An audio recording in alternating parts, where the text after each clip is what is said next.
here on the station, or whatever we want to call it, Facebook Live. It's Diva. What's up, Diva? How you doing, girl? What up? And it's going. How are you? One of the hosts with the most, Mr. PK. What's up, everybody? How are you? What's up, big man? 4th of July weekend, off for 3 days. Hey, listen, I got 2 calls from people that were listening to the show. So, our show. We got our little radio show. So, Gretchen Edwards was listening. Okay. And Mark Duvall listened for a short period of time. You just need to remind me when the mic is on and not on. I don't want to be making comments that come back. I don't think we ever really talked about anything major or anything like that. So you just got to make sure the mic is off, please. The bell. Correct. Oh, So anyway. what's everyone's plans for 4th of July? What you doing, Diva? Or 4th of July? Chores around the house. Really? Come on Sunday. What are you guys doing?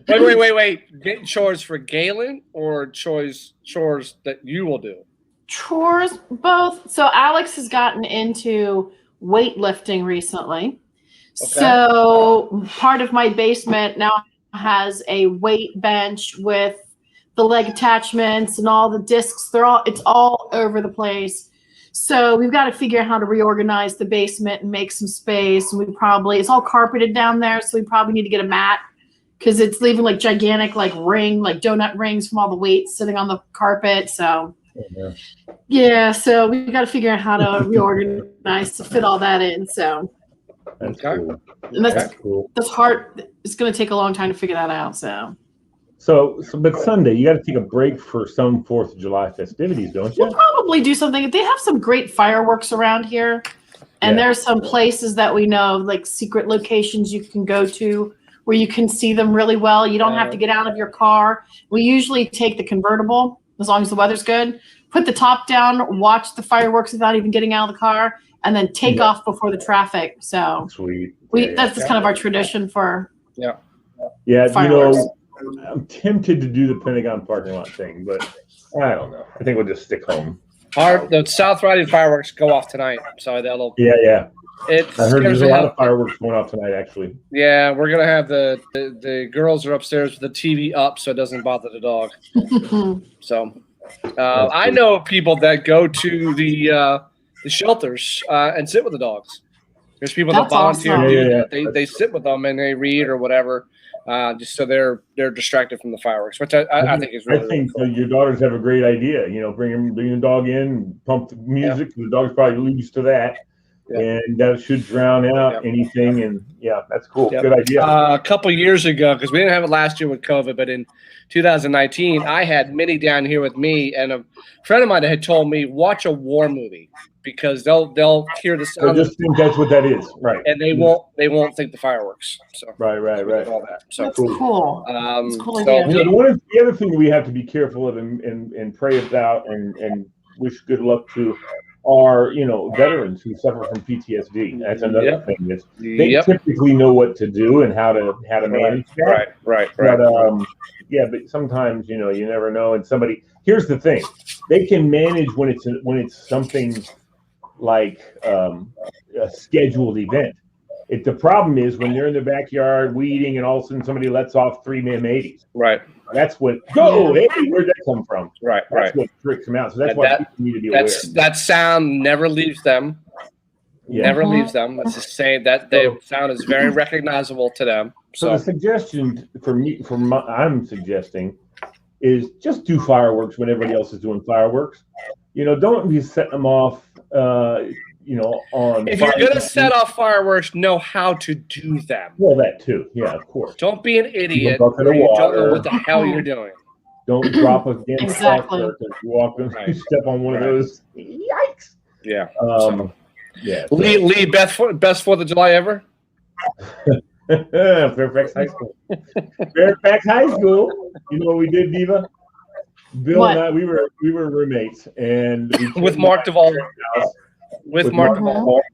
And we, I got my dad's Datsun B210 or whatever it was, I don't know, but it was a pickup truck. We put a tarp in the back, filled it with water, and drove it to Fairfax High School. That was quite a drive.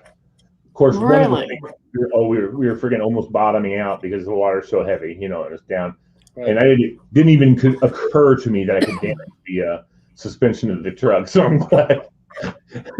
So luckily it didn't happen. We didn't destroy anything, but we got to Fairfax High School. We were popular. There was still about there was about half of it left in the thing that we didn't slosh out on the way over there. And we set up the hibachi grill. Some other people that we knew came. We told them, they showed up. We had a ball doing belly flops in the back of the truck. This is like a whole new tailgating concept. He got in so much trouble with Chuck, it wasn't even funny.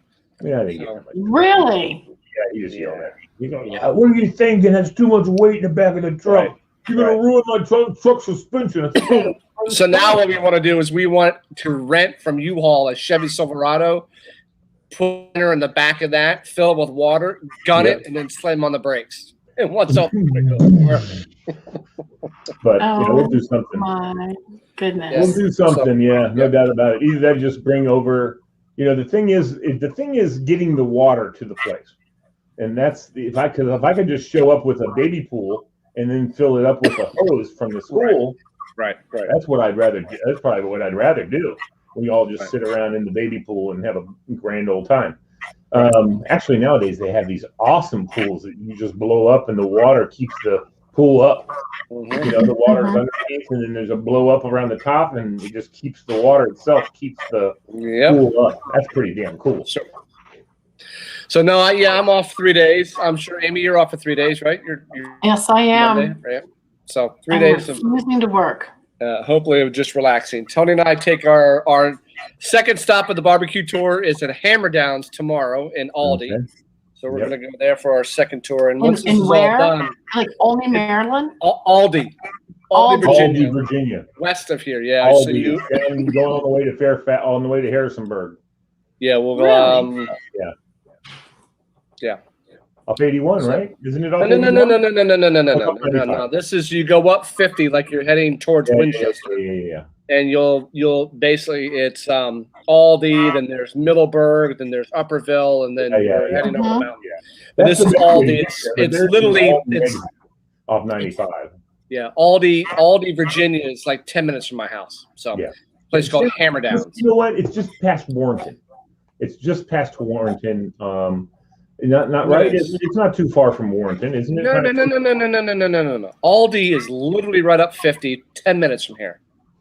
10 minutes from my house, right up 50. Sounds cool. There's Aldi, then there's Middleburg, then there's Upperville. So you're basically going 50 west. Right. So it's 10 minutes from here. So have fun. That's the second stop of the tour. So once we're all done, we're probably going to play golf tomorrow. That's the plan. It's supposed to be nice out. I gotta mow the church lawn tomorrow about 10. That takes about half hour, 45 minutes. John, we hope to play putt. He's gonna let me know tomorrow. But once this is all said and done, so we'll probably do 9 or 10 barbecues. Then we're gonna have a shirt made up. It says Bill and Tony's 2021 barbecue tour. So we're gonna have the date, the place, and the city that it's at. Kind of like a concert T-shirt. So we're gonna have all this. That's gonna be so cool. Yeah. So we're. And of course, Bill disappointed Tony because Bill's like, "No, it's just for the summer." Tony's like, "What?" Yeah, he wants to do a year round. I'm like, for years. No. He's been going to for 400. Yeah, I know. I see that. Fridays in a row was today. I see that. 400. So next Friday's the 400th, right? 399th was today. Next Friday is the 400th. Yeah. Next Friday is 400 Fridays in a row that he's gone. No, he goes any Dickies. Yeah, and just every Friday it's a Dickies. He has. It's like like for instance, he goes down to North Carolina. He has to back to Fredericksburg to go to Dickies. Yeah. There's not one down where he's by.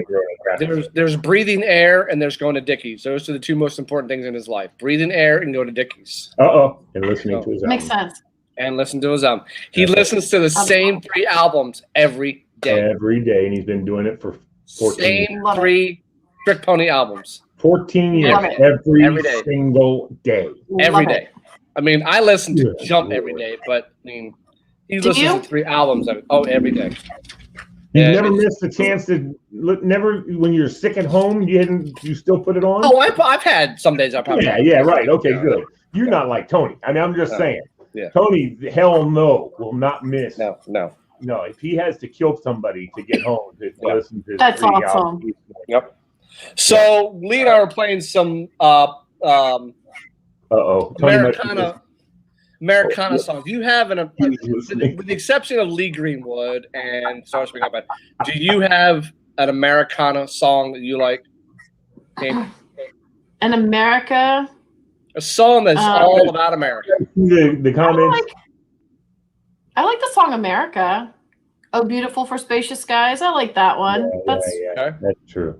I like the intro too. While the storm clouds gather far across the sea. Let me ask you something, Diva. Do you like America? That's a good one too. Do you? Yes, I love God Bless America. Or just America. So those are your staples. America, love you. Is that God Bless America? What song is that? God bless America. So there's in last week's God Bless America. In last week's Parade magazine had America's songs. So America by Simon and Garfunkel. Rockin' the USA by John Mellencamp. Yeah. R.O.C.K. in the USA. America the Beautiful by Ray Charles. Yeah, that's a good one. Living in America, James Brown. Living in America. That's a great song. And what Rocky movie is that? 3. 4. Rockin' in the Free World, Neil Young.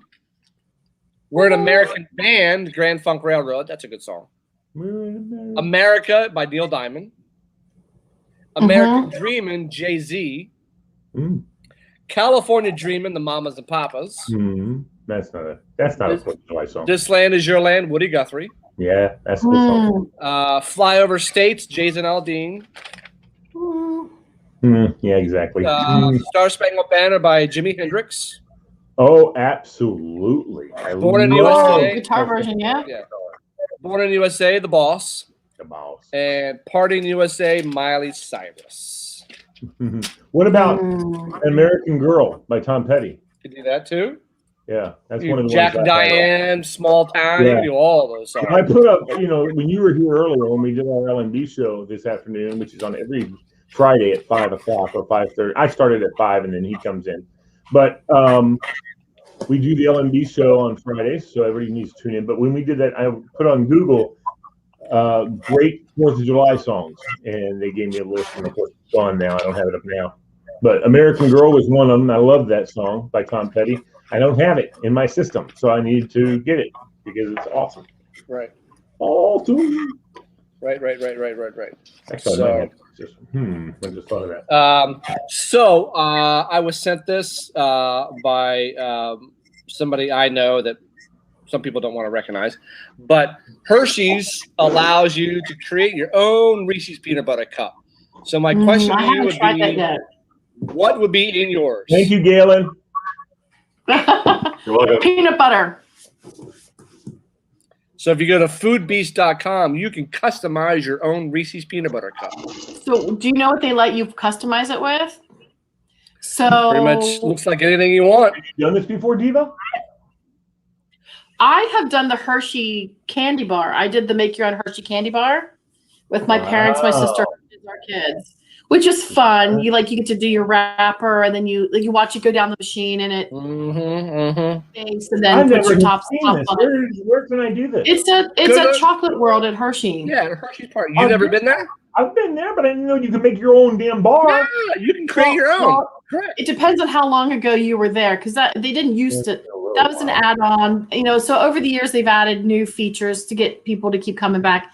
And the one that Bill's talking about is the new one, the Reese's peanut butter cup. Make your own. Oh my God! It's kind of cheesy, but you watch how it's made. You create your own label. Oh yeah, we did that when the girls were little.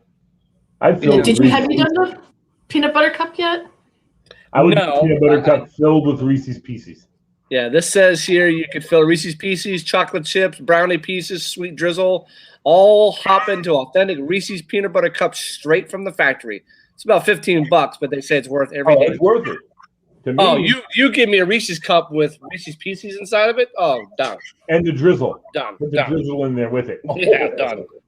I know exactly what I'd put on it, though. I'm kind of ready. Let's go. Because I'm like 30 minutes from there. Come visit. Well, Yeah, we plan to come up there. We plan to come up there now that you know what I want to do. Honestly, Bill and I knows how I feel about this. I want to so bad to get an RV, and the reason is because I have health issues, I have immune system issues, and we still got this bullcrap COVID hanging around, and so I want to go places, but I can't really go and stay in hotels and stuff like that. I want to stay in my own sanitized little place. And I want to be able to go anywhere I want to go. Because when I'm going through the park, I just wear my mask and I'm good, But I don't want to sleep in a room that may or may not have been sanitized properly or whatever. Right. I'd rather just take the RV. And you know what? Hershey has a great parking for RV for you want to go to Hershey. They do. They do. Walt Disney World. Let me tell you something. You go to Walt Disney World, and for $60, you can park a night. This is a night. For $60, you can park your RV. It includes an entry to the park, and you can take the boat from the RV place to the park. Unbelievable! That's a deal, man. I had no idea. Yeah, I definitely want to go down and see the Star Wars exhibit and sit in the Millennium Falcon, and that definitely is on the list. But Hershey has it right. They have the park, Chocolate World, the Giant Center, and they have the stadium all right there. Yeah, I mean, that's smart the way they did Hershey Bears, right? Isn't that the minor Hershey league? Bears play the Giant Center, correct. And then there's you know the stadium. What? Hershey Bears are so much fun to watch play. Yep. Are they? You got to go to a game where it's the game they chuck down all the teddy bears, and they come just raining down on the ice. Oh, that's for hockey. They usually do that. I think is it Christmas time? Around Christmas time they do that? I can't remember, but we've been to those before. And then they just come around, they scoop them up. They just like tons of them. It's great. Yeah, there's so much fun stuff to do. Yep. In Hershey, there's the water park and there's Hershey Lodge. Right. Some of the restaurants are amazing. Bill, and the other thing is, if we do the RV thing, we could go hit some minor league parks in the summer, and go from minor league park to minor league park watching games. Well, we can go. We can see the Harrisburg Senators. They're AA of the Nats. They're fantastic. So they're up there. Tony Hedgepeth said he saw Trick Pony at the Hershey Bears Stadium. Yep, I've seen many a concert at that stadium. So, and by the way, he says he's been listening to the 3 albums for 19 years without stopping. I'm calling Guinness Book of World Record. Yeah. I mean, I don't know how. Maybe I got to find my book. Maybe it's in there. I don't know. It's not because no one's ever told him. Yeah, maybe it's in there. Anyway, have you guys ever played disc golf?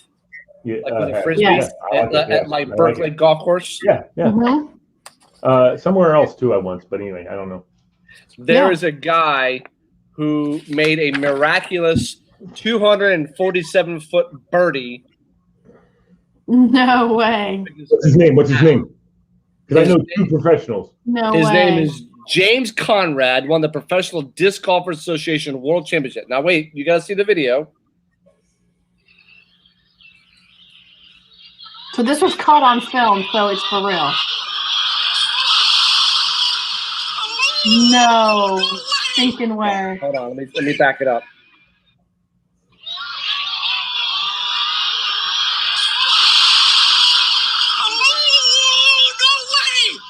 No way! 247-foot birdie drive from the tee box.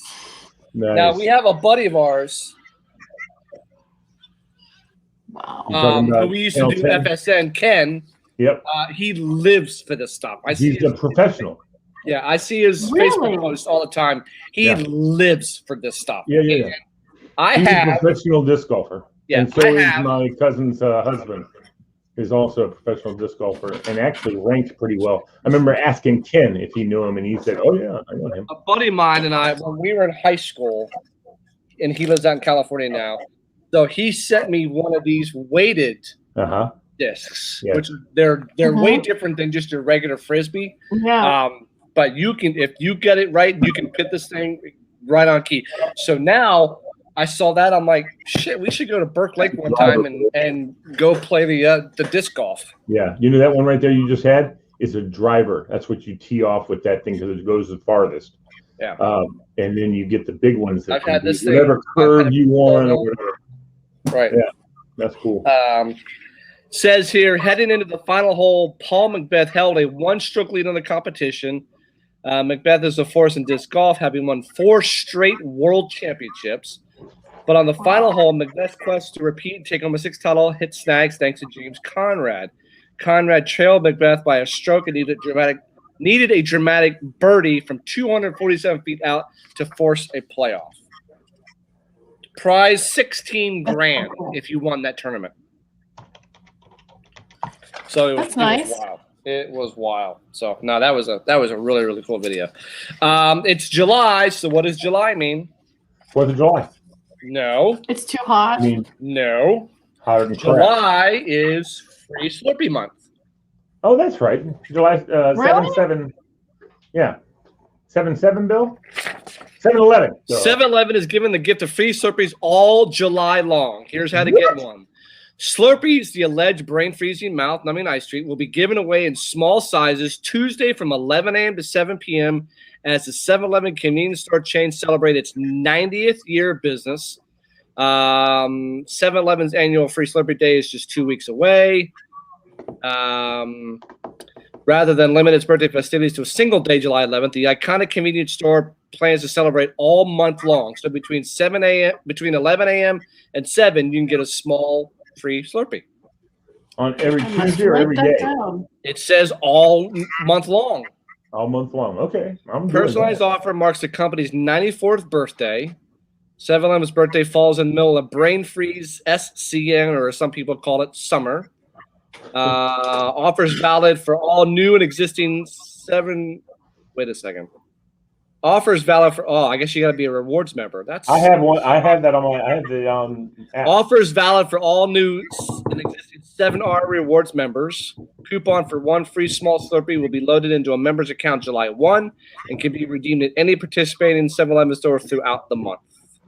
That's cool. So go get your free Slurpees. So next leads to the next question of favorite flavor. Of Slurpee? And I always get the cola flavor. Has anybody ever just taken your mouth to the nozzle? No. I was too chicken to do it, but a buddy of mine did it. I was too chicken to do it, but he did. He just nozzle and oh yeah. Got it all over himself, probably. Hey, listen, you know what? I learned this trick from a youth group member when I was a leader, and the kid said this to me. He knows people who've done this. Like he didn't do it or not. Anyway, you take a super big gulp or one of the Slurpee. It used to be the paper cups. You take a large Slurpee cup. You go over and take a Ben & Jerry's and you put it in a Slurpee cup, and then you fill it up with Slurpee. And then you just buy a $1.25 Slurpee and you get a $5 Ben & Jerry's. Interesting. I was like, and you've never done that? And he goes, no, I have never done it, but I know people have done it. I'm like, oh my God. And then I told some other kid that at the school that I worked at. He goes, oh yeah. The other thing we do, that's what he said. He says, we wrap a rubber band around the bottom of our pants and just stuff beer down the leg of your pants. Unbelievable. There it is. That's exactly right. Unbelievable. Exactly. Yep. So what was that? Okay, so cherry Coke probably would be my favorite flavor. Oh yeah, definitely. That's your favorite? Cherry or Coke. And actually what I do is I put in Coke and cherry. Okay. I put the cherry Slurpee in with Coke Slurpee. So I never really. I guess Big Gulp came out who was it? Tom McCusker was the first one that I ever knew. Super Big Gulp. Had to drink the Big Gulp. Like early 80s, 80, 81, right? That's the first time it came out. So he was the first person I ever knew that had a Big Gulp. He'd come in church every morning. He'd pull up, come out, get out, and walking in with his Big Gulp. Right. So when I was in high school, before we do the shows and stuff, we would go over to get Big Gulps, and then we discovered take a Big Gulp cup, fill with ice, do a third Dr. Pepper, do a third Mountain Dew, and then add on a third Dr. Pepper. And when you drink that, it's going to have like a fruity flavor to it. Try it sometime. No. It sounds nasty. Wait, say it one more time. So what do you do? It's like fill up the big gulp cup, a third away with Dr. Pepper. yeah. A third away add with Mountain on Dew. a third of Mountain Dew, and then Okay. The rest of it, and top it off with Dr. Pepper. Dr. Pepper. Yeah. And when you That swirl all that doesn't sound together, bad. I'm it sure it's sounds not. I like Dr. Pepper. to most it's going to sound nasty, but it's got a fruity flavor. It's actually not bad. You used to do the Yeah. suicides, right, Bill? Didn't you ever do a suicide soda? What's You that? walk and go, and you put a little bit of every one of them in your cup. Have you ever done that? No, Oh, no. suicide that. soda. I've They used never to have. I've never heard of that. Well, that's because 7-Eleven before health days had nothing but sodas on their machine. Now they've got something water, Propel orange, whatever. Those are the crap. Gatorade, and it used to be just all sodas. And so the only one I never hit was root beer. I hate Do you know the pranks that some friends of mine would play on me, and I didn't really catch on to it until they did, was I'd have the Coke and a friend of mine would drop a Mentos in it as a joke. I didn't really catch on to that joke until the drink exploded, and then it became in our neighborhood. Everybody did it. Yeah. But no, find somebody who's drinking a Coke, and then if you grab some Mentos and drop the Mentos in there. I can tell you this: you don't want to walk away from the table. You don't want to walk away from the table if I'm sitting right there, because we're going to do something to your food. That's all there is to it. Oh. And we used to go to we went to Godfathers as a team, a soccer team, for an after championship win or whatever. And Godfathers, everything they do, they put all their toppings on the crust and the sauce. Then they put the cheese on top. They put all the cheese. That's Chicago style pizza. Is the cheese with and so what happens when the cheese melts? It totally melts around all the toppings. So you can actually take cheese, right, on a piece of pizza, and you can pull that part up. So you can see the sauce and the pizza crust, because everything else is in the cheese. And dude, we used to put in all kinds of the spicy hot pepper stuff, put it back down, watch the kid eat it.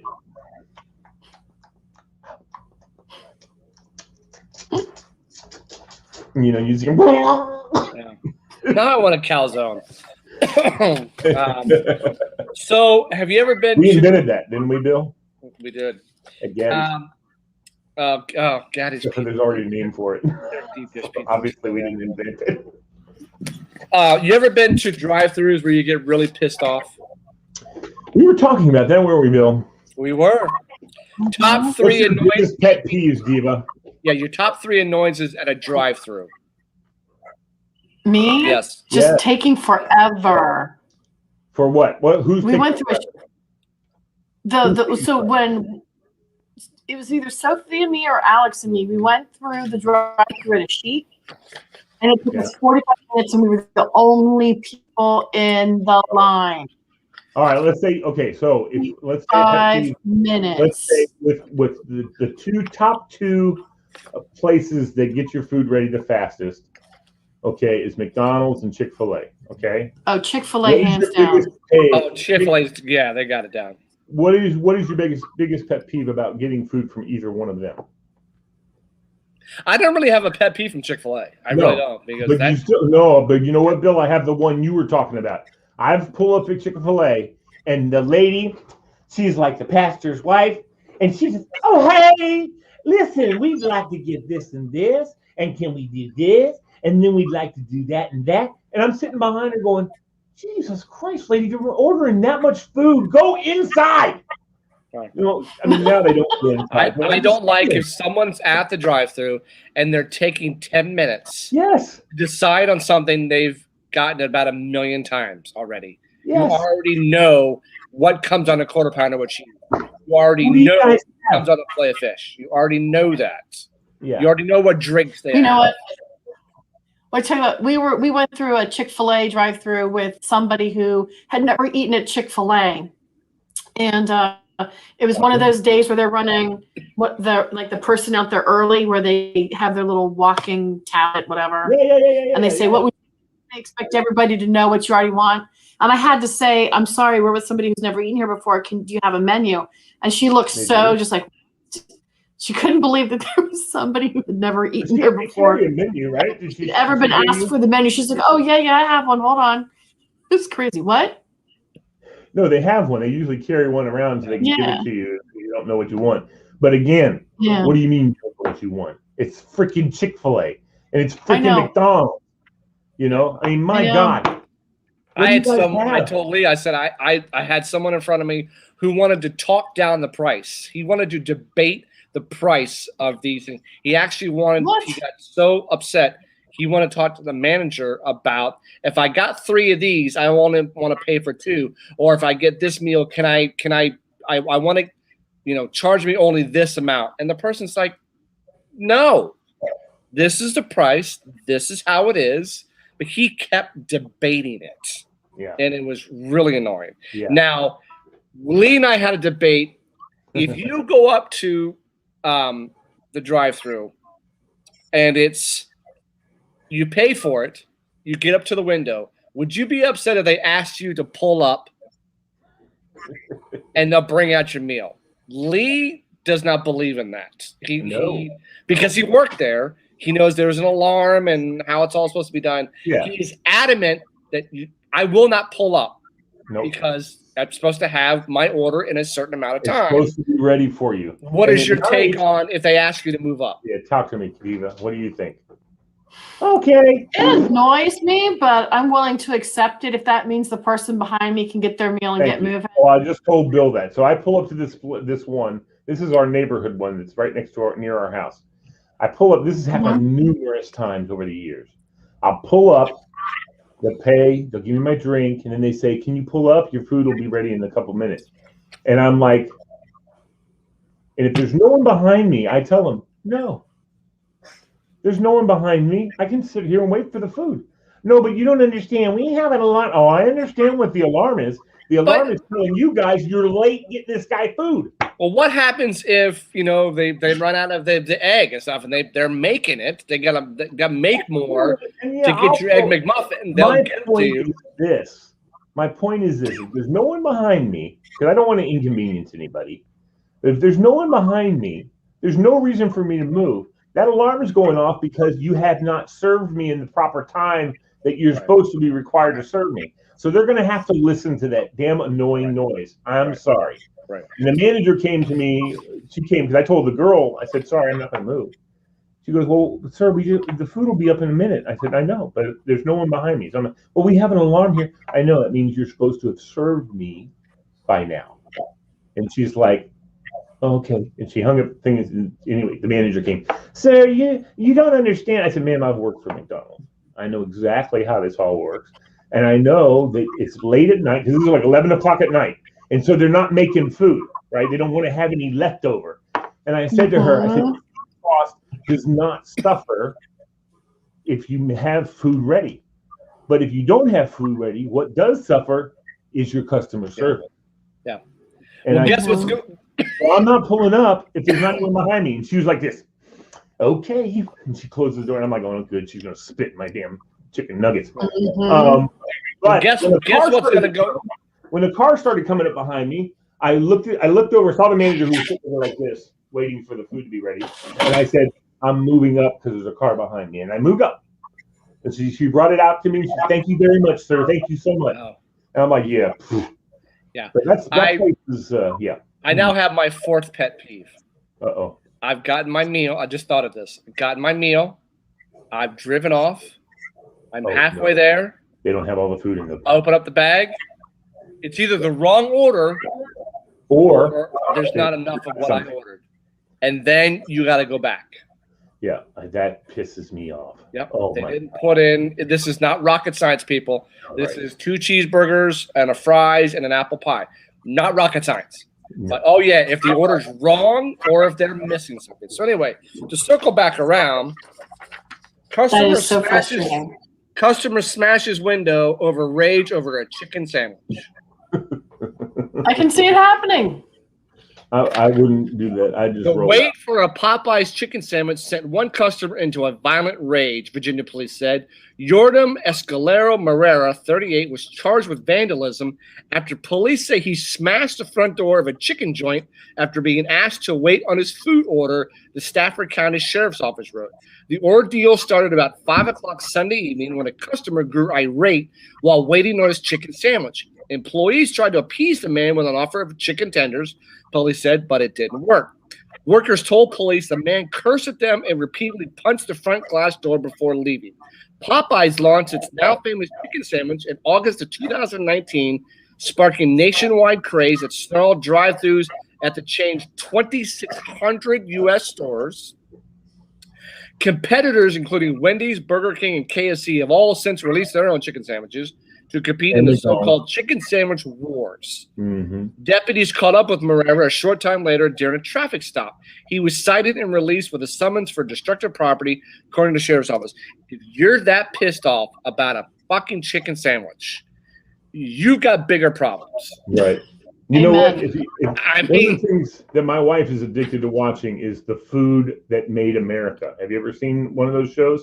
It's like a little small miniature documentary about different things. And this is one of the things that killed me was when McDonald's came up with chicken nuggets. Oh my gosh, yes. Do you know that the chicken shortage in America was real in the 90s or the 80s, whatever it was? That no one could get any chicken. McDonald's couldn't either. They ran out of chicken because the chicken producers couldn't produce it fast enough because that's how popular chicken nuggets were. Yeah. Well, so now they make it out of pink goo. Yeah. Well, there's a story that gets even better. Woman was posing as an FBI agent to get a free chicken sandwich. What? What? Oh, she People said she was an FBI nothing. agent. She's faking it as an Online FBI video shows a blocks long line of cars waiting to pull in the drive-thru of a renovated Chick-fil-A that reopened in Dublin, Georgia. A Georgia woman faces charges after police say she posed as a federal agent and demanded free food from employees at a local Chick-fil-A. Kimberly Ragsdale, 47, of Dallas, was arrested and charged with impersonating a public officer after employees dialed 911 following her latest attempt to score a complimentary meal. Latest attempt. According to an arrest report posted by the Rockmart Police Department, she was booked November 5th into Polk County Jail and released on $3,000 bail after a 2-day stint behind bars. Authorities said Ragsdale kept up the ruse even as she was being arrested Thursday, at one point pretending to talk into a radio supposedly hidden under her shirt, urging the FBI. Roger that. It gets better, urging the FBI to send someone to her aid, according to the Polk County Standard Journal. She also claimed her credentials were electronic only when officers asked to see identification. So she kept up the ruse even after the cops. Oh my Lord! My credentials are electronic. Okay, well, show them to me on your That phone. is remarkable.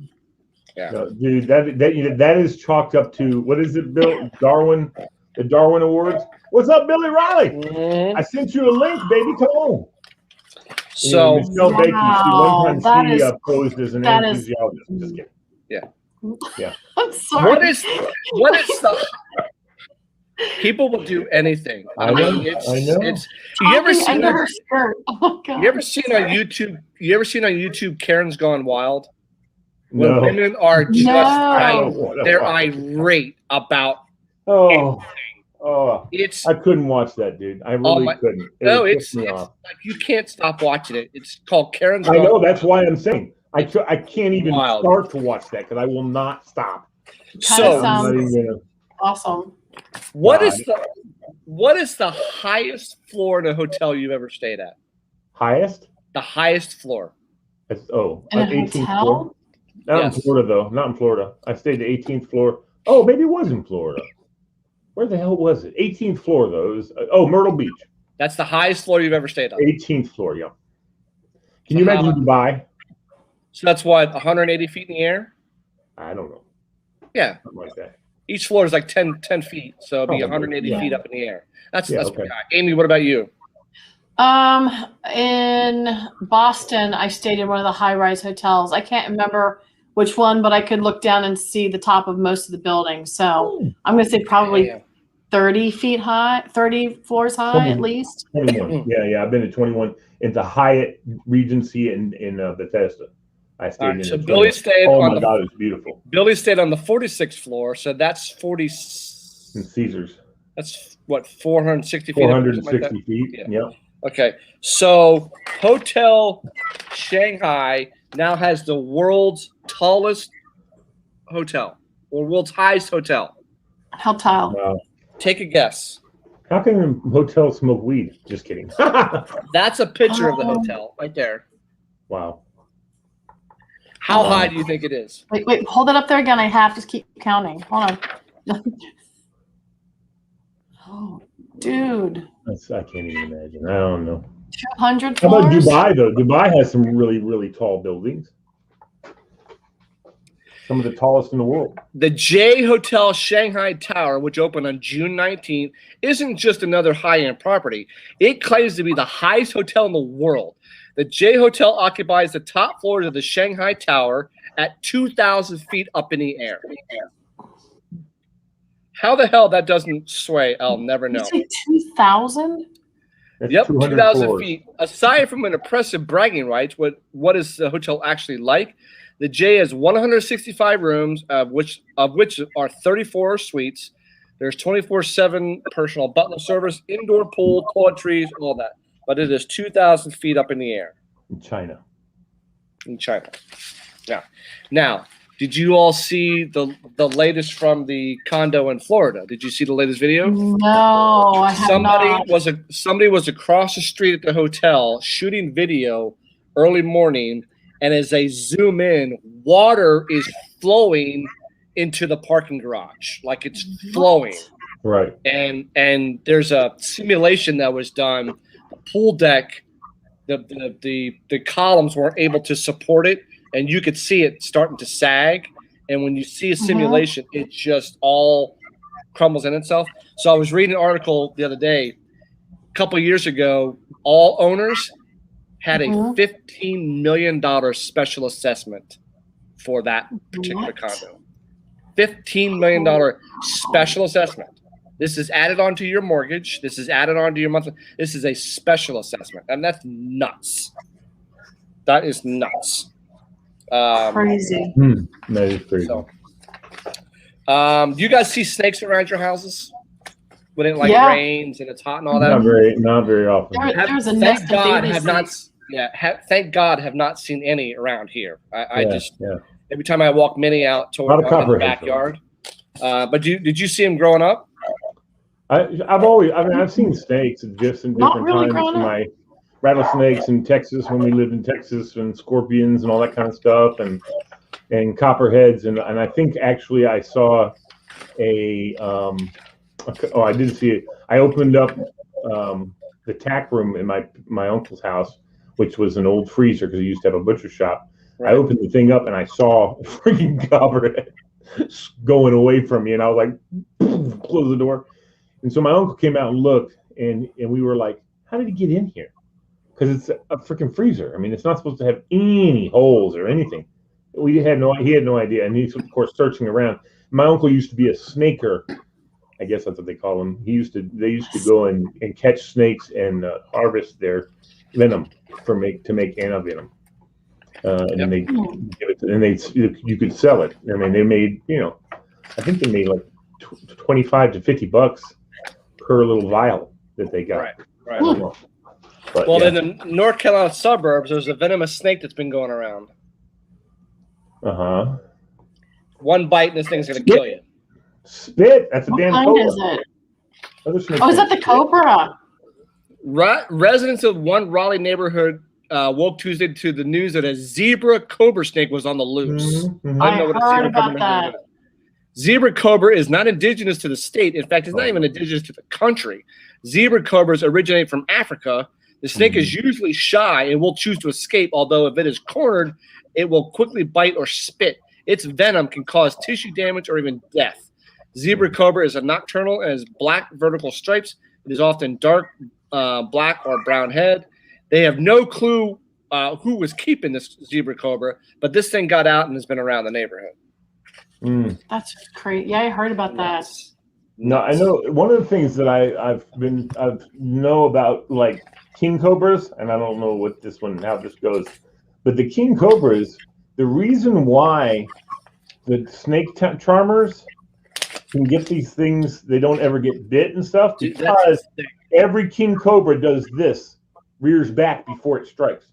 It rears back, so these little guys went, and that thing rears back, they back up. Because that way the snake, when it comes forward and tries to strike, it won't get them. Right. So I was like, oh, that's a little tricky there. Those people, everyone thinks those guys are so daring.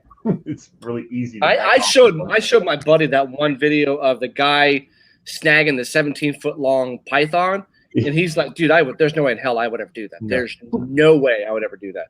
Yeah. I got a couple more stories. So did you see this video of the video shows boat with 4 women hanging over a dam in Texas? Oh my God. Oh, the boat got too far and it didn't have enough power to back up. So there's a rescue boat. You'll see that there's a wire there hanging before this boat. It didn't go over the dam, but it came dangerously close to going over the dam. Yeah. Did it just wedge itself on the edge? They got stuck, but they are teetering over the dam. The top of the dams are like this. They're slanted upwards to a point. Yeah. And the water goes over. And if you have enough weight in the boat, it'll just stuck. It'll go. I cannot even imagine. I'll be scared to death. I would have shit my pants. There's no doubt about that. No doubt. No way. All right. Hell no. My last story is there's a lady who finally she fulfilled a 60-year-old dream.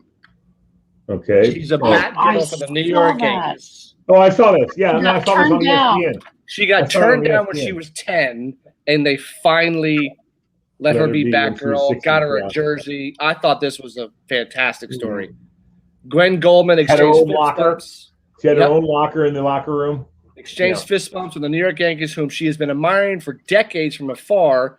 Walked up the field and waved to the crowd. She got to be a Yankees Batgirl on Monday at age 70, a full 60 years after she was turned down because of her gender. Okay. Yeah, she's pretty spry too. Yeah, and there's video of her being able to go out there, but 60 years, and they finally recognized her. So, all right. Well, I wish I had more people on. How many other people have tried to be Bat Boys for the Yankees? Love that story. Hell no. What did you say, Diva?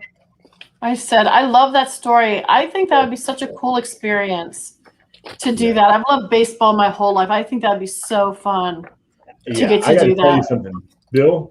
Have you ever seen all the videos that they have on YouTube? The series of all the ball girls and they're catching when they catch balls that are hit foul balls that are almost like, here comes a foul ball, and her job is to protect the stands. Right. And she nails that ball right before it hits someone right in the face. I mean, one lady. Oh, listen to this, Bill. I don't know if you saw this one. One was this Asian girl. Not that it matters there exactly, but she was at the ball, and the ball got hit, and she ran down the left field line, and the ball was coming, and it was going to be foul, and she bounced on the corner, boom, boom, boom, boom, and went up like 4 jumps and caught the ball. The player who had come over, because it was going to hit the wall. It wasn't like the guy could have caught it or anything. I mean, you don't have a lot of time. You got about 3 seconds to react to that thing, and you need to be paying attention to what the hell you're doing. Absolutely. So, and I saw this story. I don't know if I think I emailed you guys. Where is it? Hold on. There are some guys. This was fascinating to me. I don't really know where this is.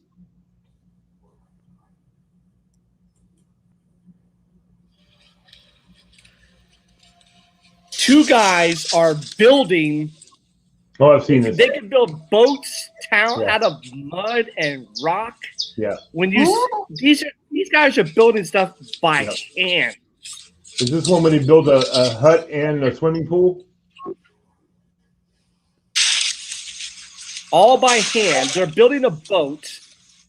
Oh, a boat. Okay. And a little lake area. It's all by mud.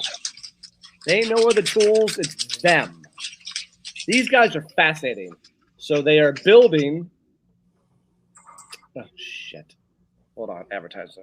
I hate advertisements. I know. Wait a second. Time to help people customize and save Liberty Mutual. All by hand. No tools. They're using a stick. Yep. I think I don't know if it's the same two guys, but they built like a hut, a house hut with a pool. That's what this is. Yeah, another one. Yep. All by hand. Yep. It's wild what these guys have built. They built that house that's behind it too. The boathouse. So what you see at the very end is this. They put in water. They got a little pool area. These guys built this. I was so fascinated by this. And there's a bunch of videos. These guys they're building all kinds of stuff. That's insane. Yeah. That's so Two guys cool. by hand. Yep. It's wild. I thought that was so cool. That's the kid. Listen, if I ever go to Survivor, I'm bringing one of them dudes. No doubt. Oh, my last story. You get voted off right away, though. You know, we are so far away from survival skills at this point. I know. It's like people don't even know how to start a fire or look for nobody can even make a campfire. Thank God for the Boy Scouts. I'm gonna tell you that right now. Wow. An Egyptian mummy gets a CAT scan. Hold on. There's a mummy that's going to get a CAT scan, so they can figure out who the hell this was. Yeah. Hold on.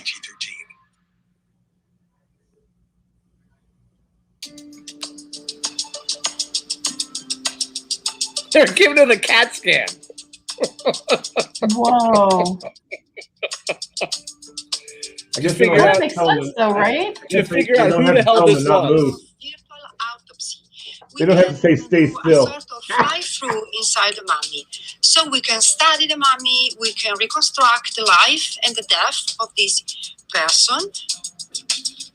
What do you think if they someday reanimate one of these suckers? Like they do in the movies? 3,000 years old. We can measure him so we can understand how high he was. And then we will do also some chemical and physical analysis to understand which kind of product were used to mummify the body. It's wild. That's crazy. You're like my dad. My dad loves YouTube. He sits and watches all the woodworking shows, all that. So he's so into all that stuff. See if the boy was packed. See what kind of package he had. All that kind of stuff back there. All right. So here's when we get into the sensitive subject. You ready? Yeah. You want to hear 20 things to never say to a teenager, or 10 things to never say to a woman, or 10 four-word phrases that guys hate more than we need to talk. Which one do you want to hear? Let's do the teenagers. 20 things to never say to a teenager. Okay. Coming in at number 20, turn the music down. You know what? My kids tell me to turn the music down. So. Oh, my kids know when Van Halen's being played around the corner, they hate it. Coming in at number 19. Brushed your teeth yet? And number 18. Yeah. Coming in at 18, clean up the mess in the kitchen. Oh yeah. At 17, we'll talk about it later. Oh yeah. At 16, I am sick and tired of your attitude. At 15, I just don't understand you. Coming in at 14, please do something with your hair. Coming in at 13, be home early. Oh, coming in at 12, you're not going in cleaned. What? Coming in again. At number 12 was you're not going anywhere till your room is clean. I've heard that. I hate that. Hold on. Coming in at number 11, got any homework? Coming in at 10, don't talk with your mouth full. Coming in at number 9, I don't care who made the mess, clean it up. Coming in at number 8, not now. 7, don't ever think of anyone but yourself. 6, if I were you. 5, stand up straight. If I were you. 4, of course I trust you, but coming in at 3, we'll see. Coming in at 2, when I was your age. And coming in at number 1, no. That's fine. I think I've used every single one of those in the last 24 hours. Yeah, Almost. yeah. Not all of them. Like Exactly. I don't understand you. I never do that. I never make it personal about them, but oh my goodness. Clean your So room. you want to hear what not to say to a guy or what not to say to a woman? Let's do the woman first. 10 things you should never say to a woman. Coming in at number 10, wow, you like sports? Coming in at 9, no place for a woman. That's deadly. Coming in at number 8, like a girl. Coming in at 7, that's not ladylike. Coming in at number 6, smile. Coming in at 5, you're too bossy. Coming in at 4, let a man take care of that for you. Coming in at 3, just sit there and look pretty. Coming in at 2, are you PMSing? Oh, And coming in at number You'll 1, die. coming in at number 1 thing you should never say to a woman because you're a woman. all right, ready? I got the song "Things You Don't Say to Your yeah. Wife," Bill. Let me play that for We everybody. found Tim Hawkins, a bunch of Yep. his songs. I love Tim Hawkins.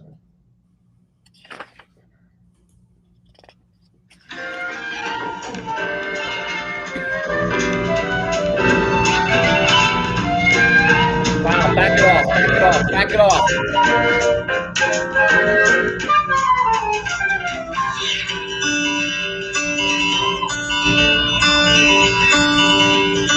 I did the choreography myself. He's dancing around on the stage. Hey honey, have you gained some weight in your rear end? Just reminds me of my old girlfriend. And when you get those shoes, I think they're pretty lame. Won't you stop talking, cause I'm trying to watch the game. If you're a man who wants to live a long and happy life, these are the things you don't say to your wife.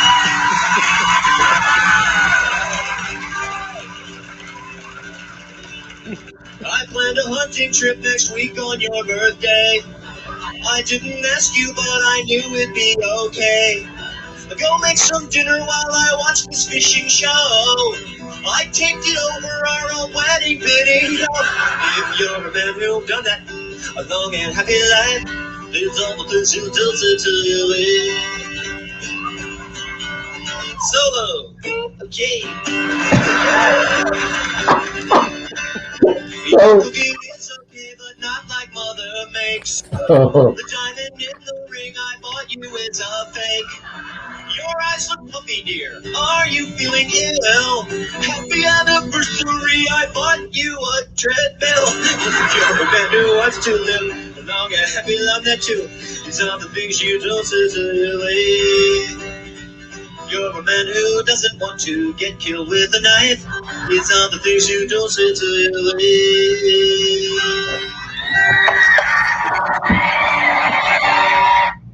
No doubt. These things you do not want to say to your wife. Yeah. Or any woman for that matter. Lee, what's a phrase us guys don't want to hear? More than we need to talk. Just go to sleep. I don't want to hear. I'm like, oh God, I'm staying awake all night long if she does that to me. Amy, what does Galen not like to hear? Can you help me with this? Put your shit away. Not on there. That's for the kids. Yeah. At number 10, don't talk to me. At 9, who are you texting? I At hate 8, that. Oh my God, my wife texts all night. She's sitting there texting. I don't say a word. I pick my phone up. Like, who are you texting? I'm like, I don't know even who I'm texting. I don't know. I'm just texting somebody. I don't know. At number 8, be honest with me. At 7, did I wake you? At 6, do I look fat? At 5, I think I'm late. Do I look fat? Please. Yeah. Of course not. At 4, when is date night? At number What? 3, When? at 3, mom is coming over. Oh. At 2, My do my what you want. mother lives in my house. Yeah. At What? number 2, do what you want. Oh, yes. That's a killer. Oh, fine. Just do what you want. Yeah. And the number one phrase that guys hate more than we need to talk is size does not matter. No, I'm sorry. The one is do what you want. Oh, that's just fine. Just go ahead and do what you want. Right. Yep. Oh. All right. One of the games we played last week, you guys seem to enjoy. So I'm gonna do the easy, harder, and the good luck game again. Well, okay. I wish there were more people on it. So this is the Tower and the Glory. The Tower and the Glory.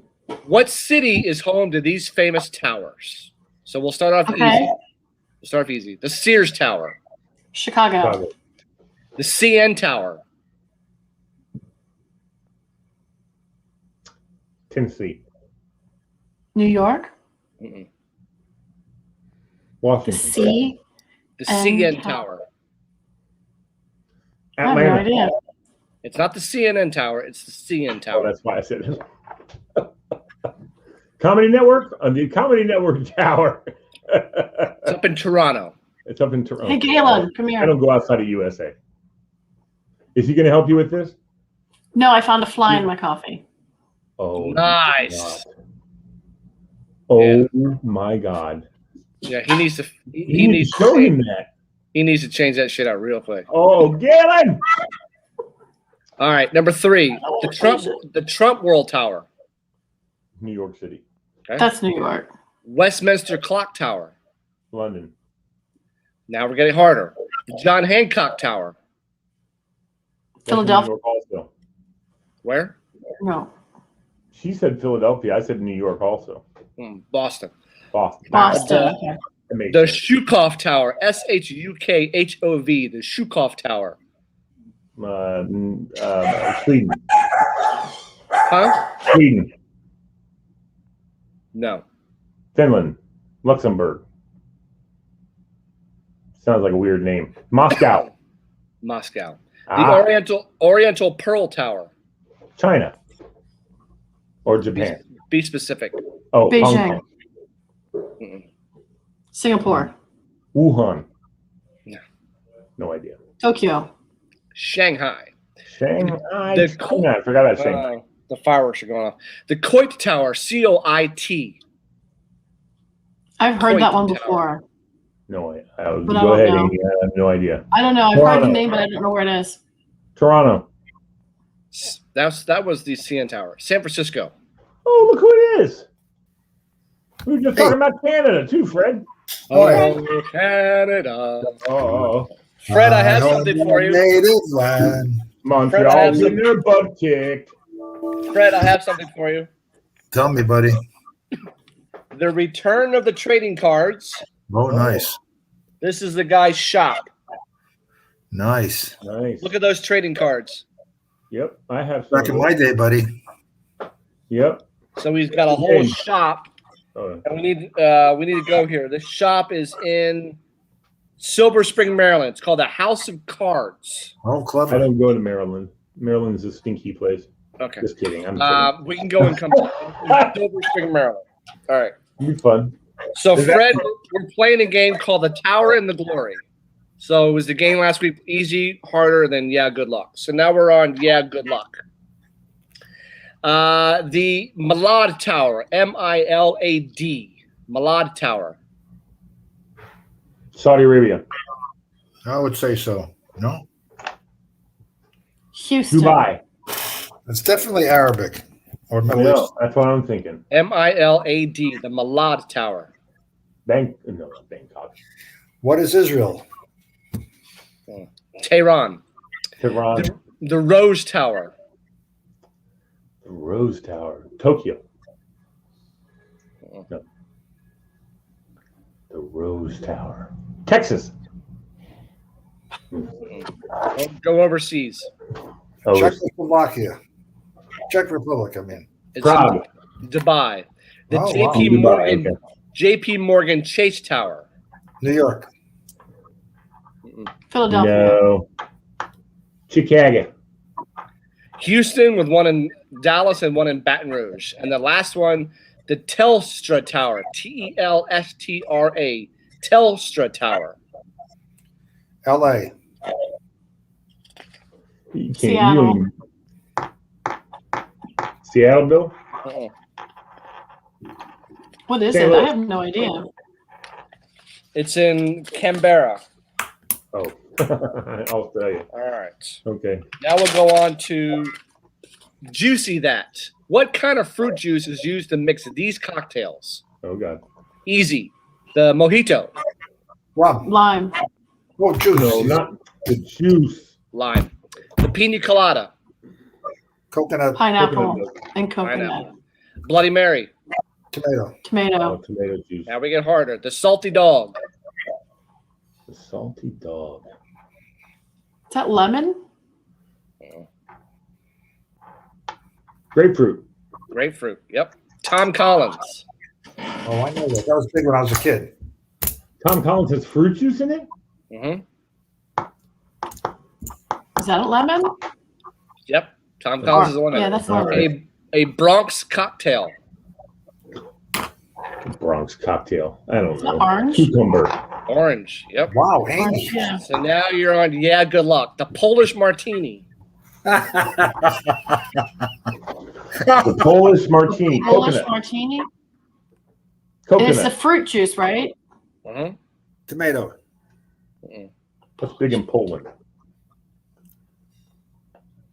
Papaya. A Polish martini. It's not in Poland. Berries. But they can get the Some kind of juice, berry. The apple. Apple. A Apple. lasky. A lasky. Lasky. Lasky. Orange. Tomato. Strawberry. A grape. And the last one, a Cape Codder.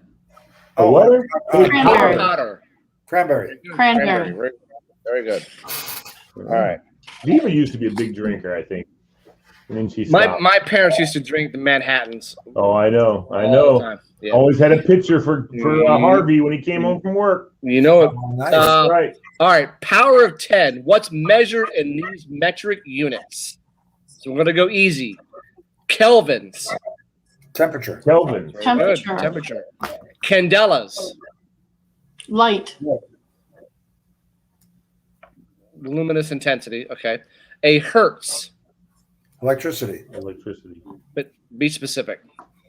Oh. Like 12 volt.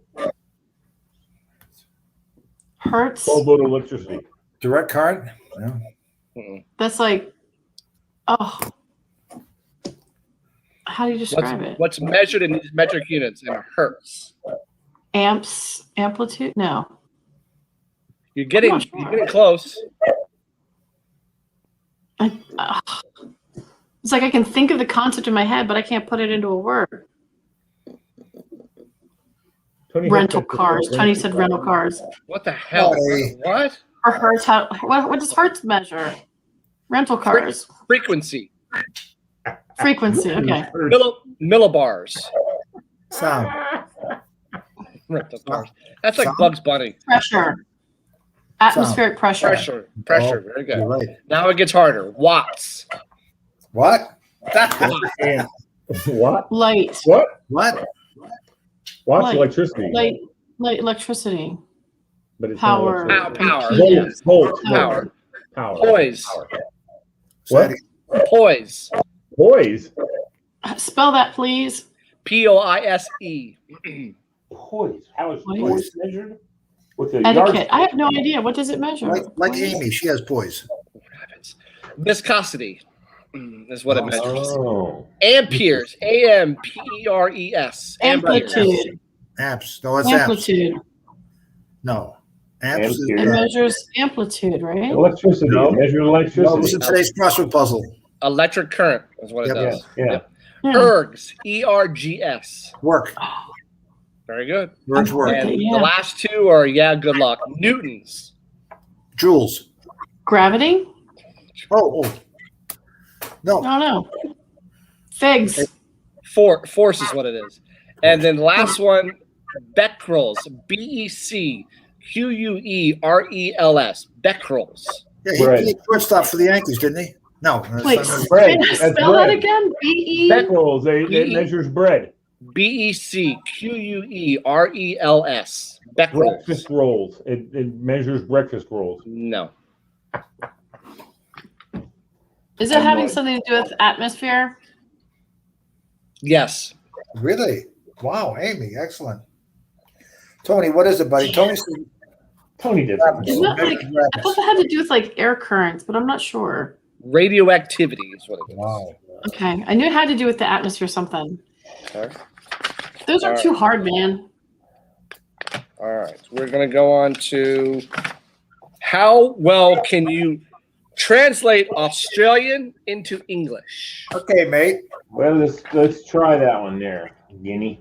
So I'm going to give you a word. What do you think it is in English? Tucker. What? Tucker. Is Tucker on the list? Oh, I thought you said something else.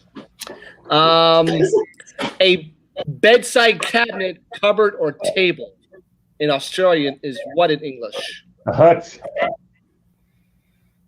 Oh, in A English? nightstand? A nightstand. Very good. A bloke. This Guy. guy. A man. A Yeah, man. guy. A bum. A bottom. Butt. Bad man. But yep. A Oh, yeah, but sorry. A bushfire. parting. From bum to bushfire makes me so. Lee, watch it. A fart. I don't know. A bushfire. Forest fire, a wildfire. A That's a caretaker in Australian is what in English? A what taker? A A caretaker. nanny. A nanny? Nanny. A nanny. No. A gardener. Janitor. A It's janitor. Robert. A janitor. Okay. Yep. Okay. A carry bag. A Purse. tote. Briefcase. Attaché. An attaché. Backpack. It's a tote. A toot. Toot. A flat. An apartment. An An apartment. apartment. Yep. Or where they live. Curtains. You about to Wait, what do you kill. call curtains? Right? Wait, curtains. Yep, curtains. I just lost it. Wait a second. What do you think they're called? Curtains. Bangs. Curtains called. It's I have no idea. Shade. It's very simple. Blinds. Drapes. Drapes. Drapes. Yep. Drapes. Okay. A G-string. Underwear. They call it what? Thong. A Thong thong. or bum floss. Bum floss. What? Nice. Butt floss. Okay. A nappy. Diaper. Oh, Diaper. diaper. Yeah. A jumper or pullover. Sweater. A sweater. Very good. To them, what is a bicarbonate of soda? Fizzy. Soda water. Well, baking soda. Baking Baking soda. Okay. We go to what is a lolly to them? LOLLIES. A lolly. Lollipop. Candy. Candy. Very good.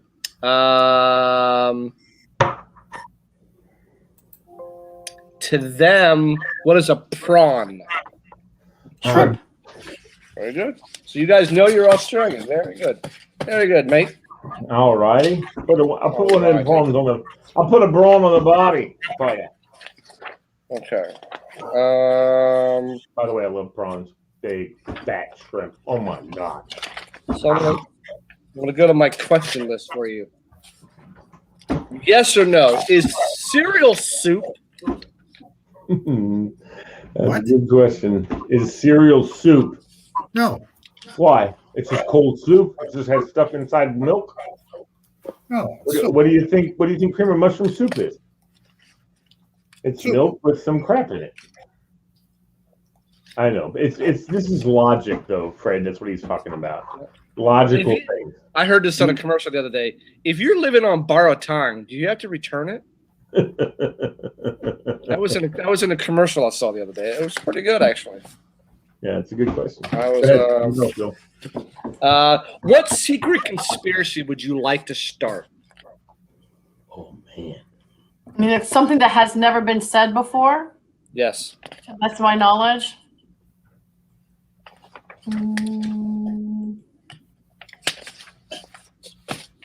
Say, what's the question again? What secret conspiracy would you like to start? That Tony is a very wealthy man. Extremely wealthy. Yeah, Tony Hedgepeth is a wealthy man. I don't know where he's coming up with rabbits and all that other stuff, but No, he's a nut. What's invisible but you wish people could see? Wait, see that one more time? What's invisible but you wish people could see? A fart. Fart. Just say farts. I'd love to see some guy walking down the hall and you see out of the back end of his Okay. like a green Amen. gas. For the one to pretend it's not them.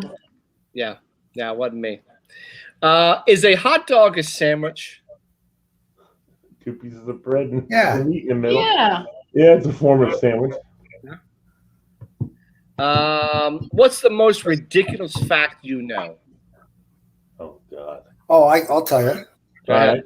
I've asked you guys this before. The highest amount of change you can have and not have exact change for a dollar. I'll never need that. Yeah. Okay. Amy, you want to think about that for a second? Making my head hurt. I'll make it easy. It's $1.19. I have no brain cells left today. 3/4, 4 dimes, 4 pennies will be. No, wait a minute. I screwed that up. 3/4, 4 dimes, and 4 pennies. 500, 500. Yeah, $1.19, and you cannot make exact change for a dollar. If you had any other coin, you will be able to.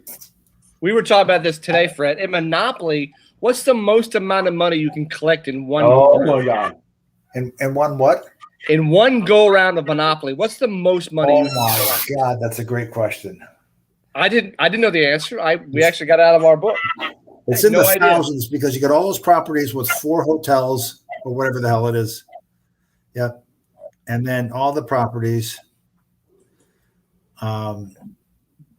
It's got to be thousands of dollars. $26,000 you can collect in one go around of Monopoly. You can't even. And of course, everybody has hotels. Yeah, of course. Yep. Wow. That's got to be like rolling threes every time. Fred, your top 3 pet peeves at a drive-in fast food drive-in. Mr. What? Drive-in? What? Top 3 annoyances at a drive-through restaurant. Your top 3 pet peeves. Just waiting for your meal in line. Just generally the waiting. I want it ready to go. I always got to check it, see never what the hell they threw in the bag, and they just throw you a bag and wish you luck. Amen, brother. And testify. And I'd say like shortage of things. Like I got to keep saying, "Oh, can I have some napkins? Do you have a straw? Can I get some salt?" Right. You keep going back and asking. You got to check the bag to make sure you got what you need, and then you got to ask them about it. Right. So Lee and I were having our discussion today on our radio show because he used to work at McDonald's. We talked about the fresh filet sandwich. And I didn't know this, but the buns are supposed to be steamed, not toasted. Yeah, you never noticed that, Bill? That's the best part. I've never noticed that. Next time you have one, Bill, you'll recognize because the buns are warm too because they steam the bun. That's what she said. They steam the bun, put the filet on, put the cheese on it, and put on of tartar sauce, and the bun goes on. It goes in its box. Right. And I'm telling you right now, this has happened to me before. Filet of fish is my favorite McDonald's sandwich, and I don't get it very often because it's kind of expensive. Okay, but every now and again I splurge and get a filet of fish. And this has never happened to me at any other McDonald's, but it's happened 3 or 4 times. The one that's right down the street from my house, because it's a franchise. It's not a corporate store, so it's a franchise. And these people trying to cut corners, whatever they're doing. Anyway, I guess the steamer broke. But I ordered my fillet of fish. They didn't say a word. I just came through, gave me my fillet of fish. I went to get it out. I opened it, and the buns are toasted. They're not steamed. Like my ass. And I went back in there, walked into the store, and I said, this fillet of fish is not done right. And they're like going, I beg your pardon? And they opened it up and looked and said, it looks fine. No, the buns are supposed to be steamed. Oh, that's true. Our steamer's not working. Fish. And I'm like, well, then tell me that when I order, because that's such a big part of the fillet of fish is the steamed bun. I'm telling you, it makes the damn sandwich. Right. So anyway, and it's happened a few times, and they always tell me like, oh yeah, no, our steamer hasn't worked for 3 weeks. Huh. Okay, dude. First of all, when I used to work at McDonald's, if a piece of equipment broke, we had somebody there that day to fix it. That day, you don't wait 3 weeks. You could, forget that day. And if you didn't have the machine, this happened to me when I was working for McDonald's. If you didn't have the machine and it broke and they couldn't fix it, then they would next day air the machine to the store. Right. McDonald's. You call McDonald's, they'll have it for you. Done. I had thought at one time. And so franchises are like, oh, I'm not paying that much money for a new steamer. Well, yeah, you are, because you're required to. Yeah, it makes you money. Did you take a step back for a second? Did you guys watch Pursuit of Happiness? I watched a couple trailers. Did you all watch the whole movie? No, I was. It's a really good Will Smith movie. It's one of his best. You really root for the guy to make it at the end. But I got to the end of the movie when he finally gets hired, and that scene got to me because I've been in that position where I had been let go from jobs before, not knowing if I'm going to get another job.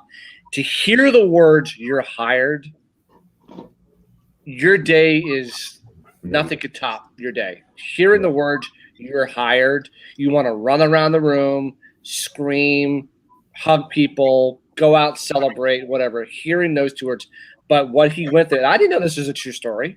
That the guy was he worked for a brokerage firm, and then I guess founded his own, and then sold that off and became a multimillionaire. But what he had to live through in the first part of the movie, actually throughout the movie, it's heartbreaking. Mm-hmm. It's absolutely heartbreaking. It's a really, and I want you guys to watch the movie. What is your take on it? What did you get out of the movie? And how does it like? What I got out of the trailers that I watched is that he's authentic, he's ethical, he tells the truth, he does what he can for anybody, even though they don't do anything for him. Right. Like all throughout the movie, he's doing something for somebody else. He gave me money for a cab. I left my money at home or whatever. He takes the money, the last money in his pocket, and gives it to the guy, a big-time corporate banker. Gives it to him so he can get in the cab and go. Yep. All good things come to those who wait. If you bide your time and you're doing it, good things will happen to you. Fred used to be actually the guy who used to say to people, "You're fired." That's what he used to do at the IRS. He would fire people.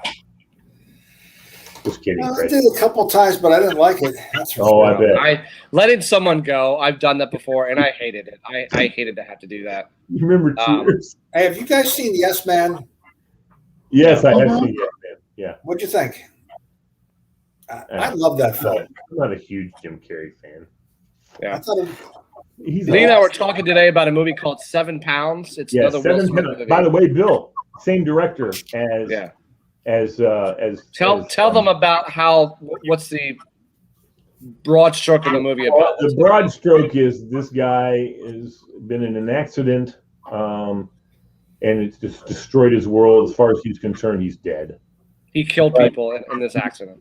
People died. 7 people died in the accident, including his wife. But because he was intoxicated. But what does he do?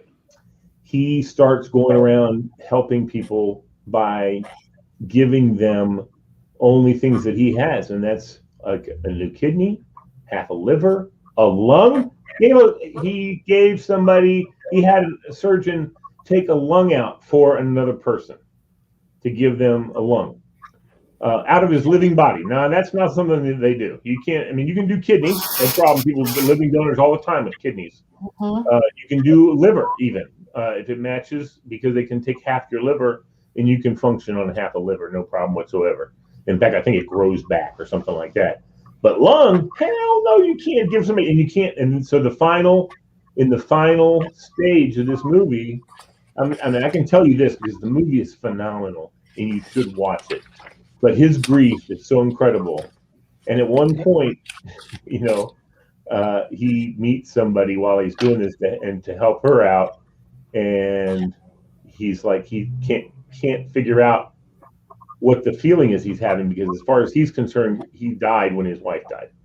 So all of a sudden he starts feelings, but he stays on course and he ends up giving his heart to someone. Yeah. And he has a friend to watch the movie who he blessed.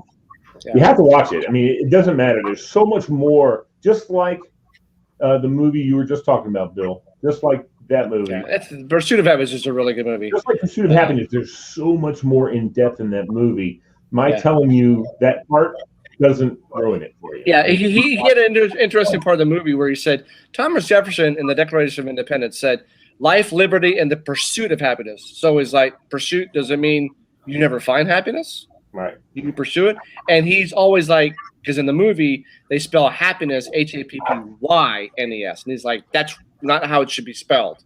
It's Happiness. And then what he does with the Rubik's Cube just blows my mind, because I can solve two sides of that damn thing. I have never been able to solve the whole damn thing.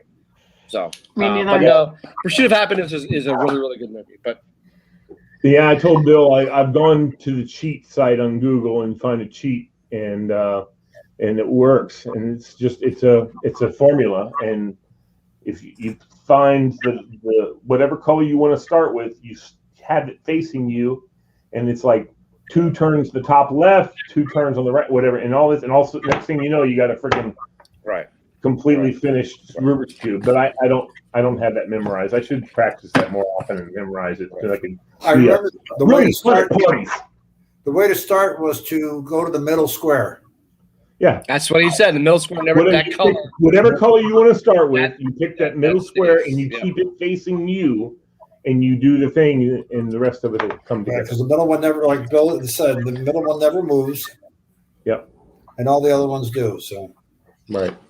There's a lot of YouTube videos. What if it's up in the upper right corner? What if it's on the side? It tells you how to get out of there. Yes, it does. Yeah, you're right. You know what? It's so amazing to me too. I watch these magicians that I just don't know. They have these Rubik's Cubes, and they tell someone, mix that up as best you can, and then put it down on the table, and then there's this cup, and you put the cup over top of it. Okay, and they do that, and they go, now you can lift the cup off, and it's totally solved. And I'm like, what the hell? How in the hell do these magicians do? I mean, I know about sleight of hand, and I look for it, and this is like on America's Got Talent, where the desk is for the judges. I mean, I'm pretty sure there's no friggin' trap door that they're in on it, because they don't want to be in on it. They want the person to actually astound them. So it's kind of weird. My ear is ringing. Okay. That's weird. Okay. So do you want? It's my ear. Okay. I thought it was the headphones. I took them off. It's still there. Wow. You want the top benefits of growing older, or the top 10 times the F word was appropriate? Or both. Both. Which one do you want first? Growing older. Just the way you said them, the older. Benefits of growing older. Coming in at number 15, you sing along with elevator music. I might have already said this one. At 14, you try to quit holding your stomach in no matter who walks into the room. At 14? At 14. At 13, you no longer think of speed limits as a challenge. That's right. At 12, you have a party and the neighbors don't even realize it. 11, you get into a heated argument about pension plans. At 10, I'm sorry, Fred. I don't think JP Morgan has what it takes. These are all accurate. Yes, they at are. 10, you enjoy hearing about other people's operations. At 9, things you buy now won't wear out. At 8, there's nothing left to learn the hard way. At 7, your joints are more accurate meteorologists than the National Weather Service. At 6, your investment in health insurance is finally beginning to pay off. Oh, yeah. At 5, people no longer view you as a hypochondriac. At 4, no one expects you to run into a burning building. 3, it's harder and harder for sexual harassment charges to stick. Pretty good. At 2,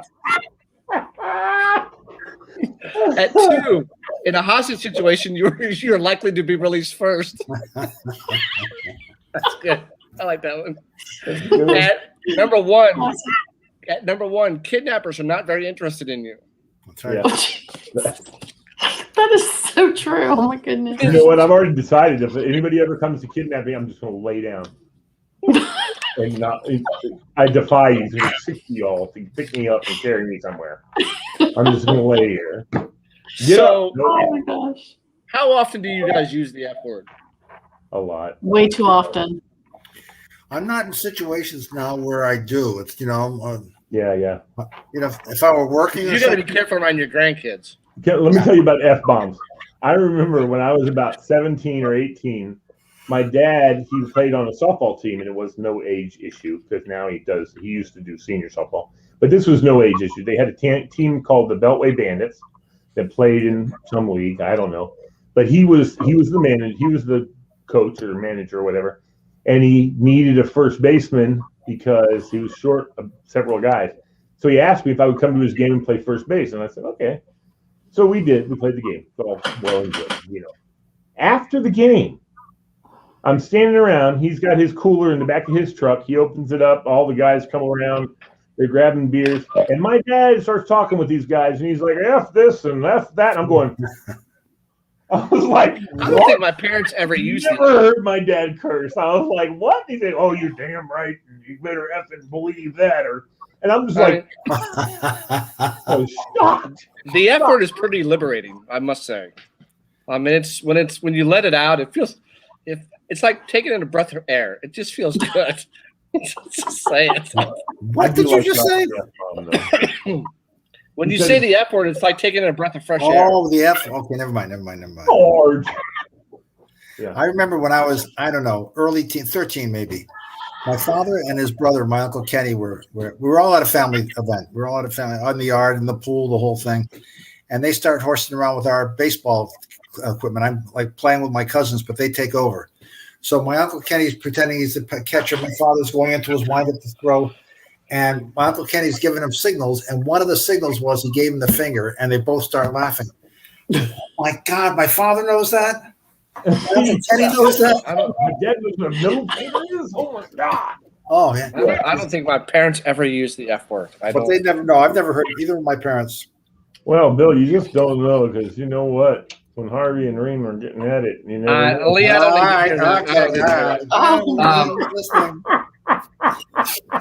that's one thing you can't imagine your parents doing that.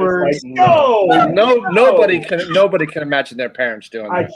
No. Isn't that a weird thing in life that nobody can picture? Hold on, I gotta shake it off. I had an image. Sorry. Isn't that weird in life that you can't picture your parents or your grandparents doing anything like that? But it's obvious, how the whole world got here. But yet when right? Nobody goes, oh yeah, my father did this, my mother. Nobody does that. Everybody's like, oh, that's weird. I don't want to talk about it. But But yet we all know what happens. Yeah. Mm-hmm. Still. Yeah. I wonder what that is. is. You know what? I spent the night with a friend of mine who shall remain nameless, and he wanted to sneak out. So we had a couple girls that we were going to go sneak out and hang out with and make out with, or whatever. As we're walking down the hallway, his room is here. He's got one of those walkways because they had one of these big grand staircases when you came in the front door, and then there's a walkway at the top. And there's his room, a bathroom. His room, his sister's room, a bathroom, and then his mom and dad's room, who had their own bathroom. So we're walking, and their room is right at the top of the stairs. We're walking. He slides. He goes, listen, step on the steps I step on because they creak. Right? I said, okay. So we're going. He steps to go down, and I start to, and I see the doors cracked at his parents' room. And I don't know. I looked in. Oh no, aren't you? No, it was more gobbledygook. So with gobbledygook going on, I was like, oh my God. Yeah. And he almost ran back to his room. I was just like, holy crap, I can't believe I just saw that. As Greaseman would say, he looked like a glazed donut after that. Yeah. Yeah, that's have you guys ever walked in on somebody in coitus? I did also with one of my roommates. No, I can't think that I ever have. I walked in one time with my roommates, not my Bill and Mark, but the first apartment I ever had. We were coming home late I was coming home late from work, and I walked in. Right on the couch was this guy who was a friend of one of my roommates, and his girl, and I was like, I closed the door and went out and waited for a little bit. Then I came back in and they were kind of sitting on the couch acting like nothing had happened. I was like, I saw your bear. I walked in on a roommate and they didn't even know I was there. I just closed the door and left. They were oblivious that somebody was there. So yeah. Oh no, they didn't know I was there at first. I think I closed the door kind of hard, like, okay, get your act together. And they did. So all right, here are some times that the F word was appropriate all throughout history. I don't suppose it's going to effing rain, Joan of Arc. Any effing idiot can understand that, Einstein. Where did all these effing Indians come from? Custer. Yeah. Scattered effing showers, my ass, Noah. And then what the F was that? The mayor of Hiroshima. That's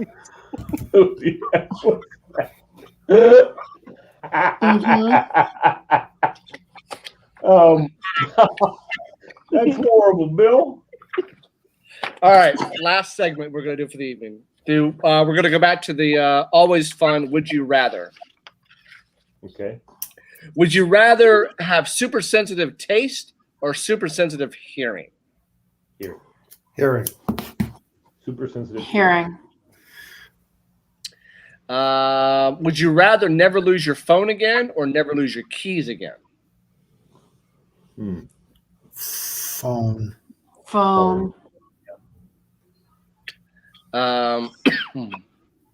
Would you rather not be able to see any colors or have mild but constant ringing in the ears? I already have mild but constant ringing. Yeah, me too. So although it's gone, by the way, what I had before. I think I would go with losing color, although I don't know if that's really. I don't know. Couldn't do that. Would you rather have chapped lips that never heal or terrible dandruff that can't be treated? Chapped lips. I'll take the dandruff. I have no idea. I don't know how I'm going to get dandruff. Do bald people get? I've never had dandruff. Do bald people get dandruff? You get dandruff. Oh yeah. I get it in the beard sometimes when it gets trying to get dried out. That's not good. Yeah. Would you rather live without hot water for showers and baths or live without a washing machine? Without a washing machine. Without a washing machine. Yeah. Yeah. Would you rather be alone for the rest of your life or always be surrounded by annoying people? Alone. I don't mind being around my people, just not annoying people. No, thank you. Would you rather never use social media sites and apps again or never watch another movie or TV show? Oh, I'd rather not use apps again. I do the apps, yeah. I give up TV. You give up TV and movies? So you can play on your phone? I would give up the apps. No way. I don't, I go in spurts with that anyway. So, I mean, it's like I don't miss it for times. And then all of a sudden when I'm really bored, I might find a game and play it. Mm-hmm. Would you rather wake up in the middle of an unknown desert or wake up in a rowboat on an unknown body of water? Oh, that's a tough one. Oh, say that one more time.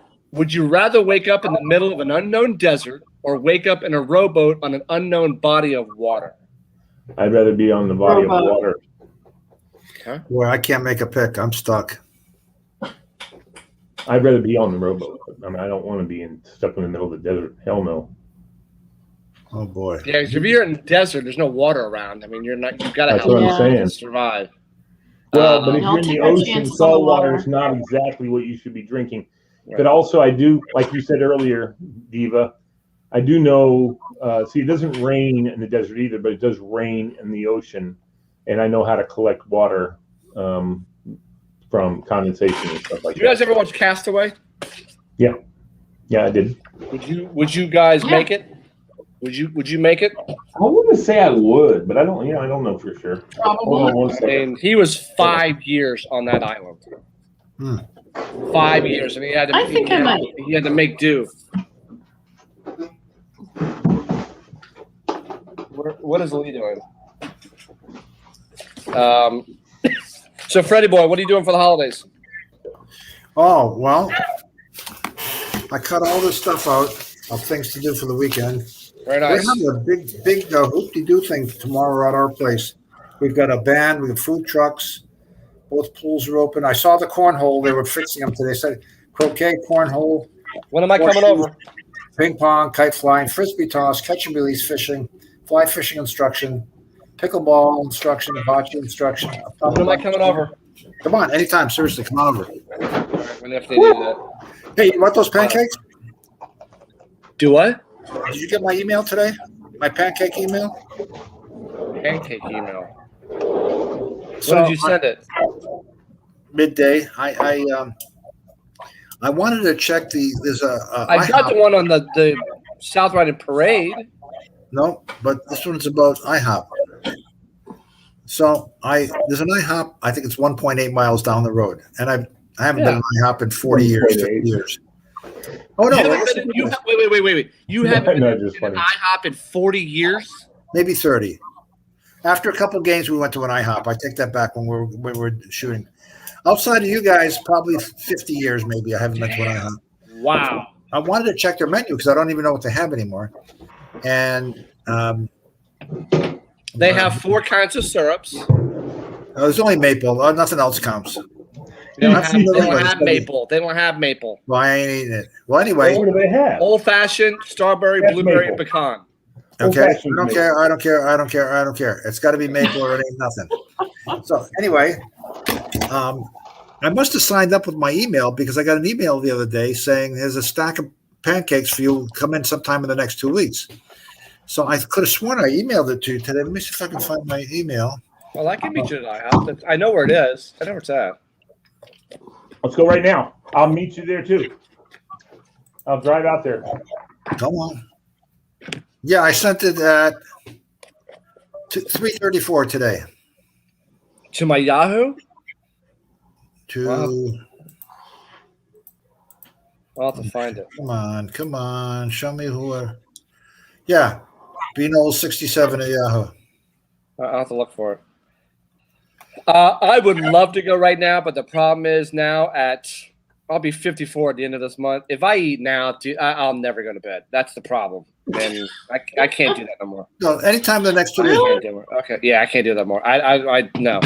I used to love Denny's at like 1 o'clock in the morning. I used to love it, but I'll never be able to go to bed, so I can't do it no more. Well, if you want to go sometime the next 2 weeks, let me know. Yep, we can do that. I'm Well, off for or 3 if you- days. even if I'm not there, there's the number. Just go in and tell them you're Big Fred. Okay. No, we should definitely do that. If you haven't been there in 50 years, you got to go. So, Although we've been a couple of times when Brian ran the show, and right. I like their Swedish pancakes. That's the only thing I like there. Okay. No, their omelets are really, really good. So it's a stack of pancakes. Okay. If you don't use it, There are more restaurants coming out. Oh, we should go up to Loudon 1. There's a bunch of great restaurants up there. We should definitely go up there. I mean, we can go to Alamo to watch a movie. I mean, you can order a meal while you're watching a movie, Why whatever. don't you guys double date? Bill will bring Julie and you bring Kathy, and you guys have a nice dinner. Could do that. Well, we And should maybe I'll do. bring Mary, and we'll have three-way. We should go up. They're bringing back the movie The Fugitive, so we can go to the Alamo and watch The Fugitive. That's a damn good movie. that is a That's good a movie. that's a really, really good movie. I'm in my summer themed movies of now. I gotta watch Jaws. I gotta watch I Know What You Did Last Summer. Dudes, Born on the 4th of July. There's a big casting call in town that goes through the like Christmas time, and they're looking for old cars like mine. Okay. I just got it today. Let me see real quick here. What's the movie? Where are they filming it? Why don't I have it? I can't believe this. I don't know where it is. Hey, Greaseman. I mean, hey, Oh. Fred. Yo. Song, a love song. Of something I love very much.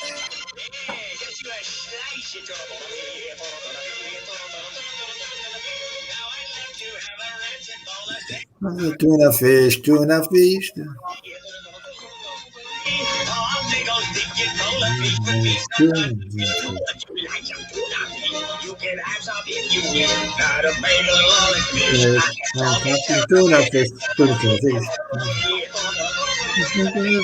How I like to stick the rotten bowl of tuna fish. That was different. You guys have got to see. Lee and I were on these videos today. This is Tim Hawkins. Oh my God. He's hysterical. He is hysterical. Chick-fil-A.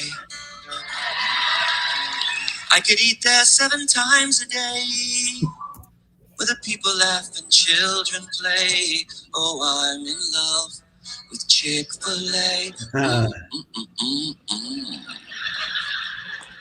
Suddenly, I need waffle fries in front of me, with some nuggets and a large sweet tea. Oh, Chick-fil-A, you set me free. Kids, get in the van so we can go there today. But their stores are closed. Oh, I know. It's Sunday. Someday, that ever happened to you? This guy's good. Like Chick-fil-A. Chick-fil-A. Now I have to go to Subway. All right, guys. Do we know a movie called or series on HBO called We Own This City? I know the song "We Own This City" by Jefferson Starship. Josh Charles, Jamie Hector. I don't even know who these people are. Anyway, they're shooting July 26th to my birthday, November 16th, in the Baltimore, Maryland area. Okay. The casting, they need extras like everything. They need all age ranges, heights, and genders, and everything else. They need cars. Look at this. 2000. Well, you can't see it. 2003 to 2017, not white or not red. So I have a 2005 Camry. It's going to be perfect. And it's gray. It's perfect. They'll hide the back. What's the movie going to be called? It's called And why do they need old cars? We Own This City. Oh, Yeah. okay. So owning old cars is probably, it's a period piece. It's probably from whatever year they said. Right. I would love to drive one of those cars from the 1920s. Those are such badass cars. The one that has the door that opens up the other way. Yeah. And I want to own a Tommy gun. Those things would be so bad to own. You want to own a what? A Tommy Oh, gun. I love those things. I would love to own one of those things. That and a Gatling gun. I love to own a Gatling gun.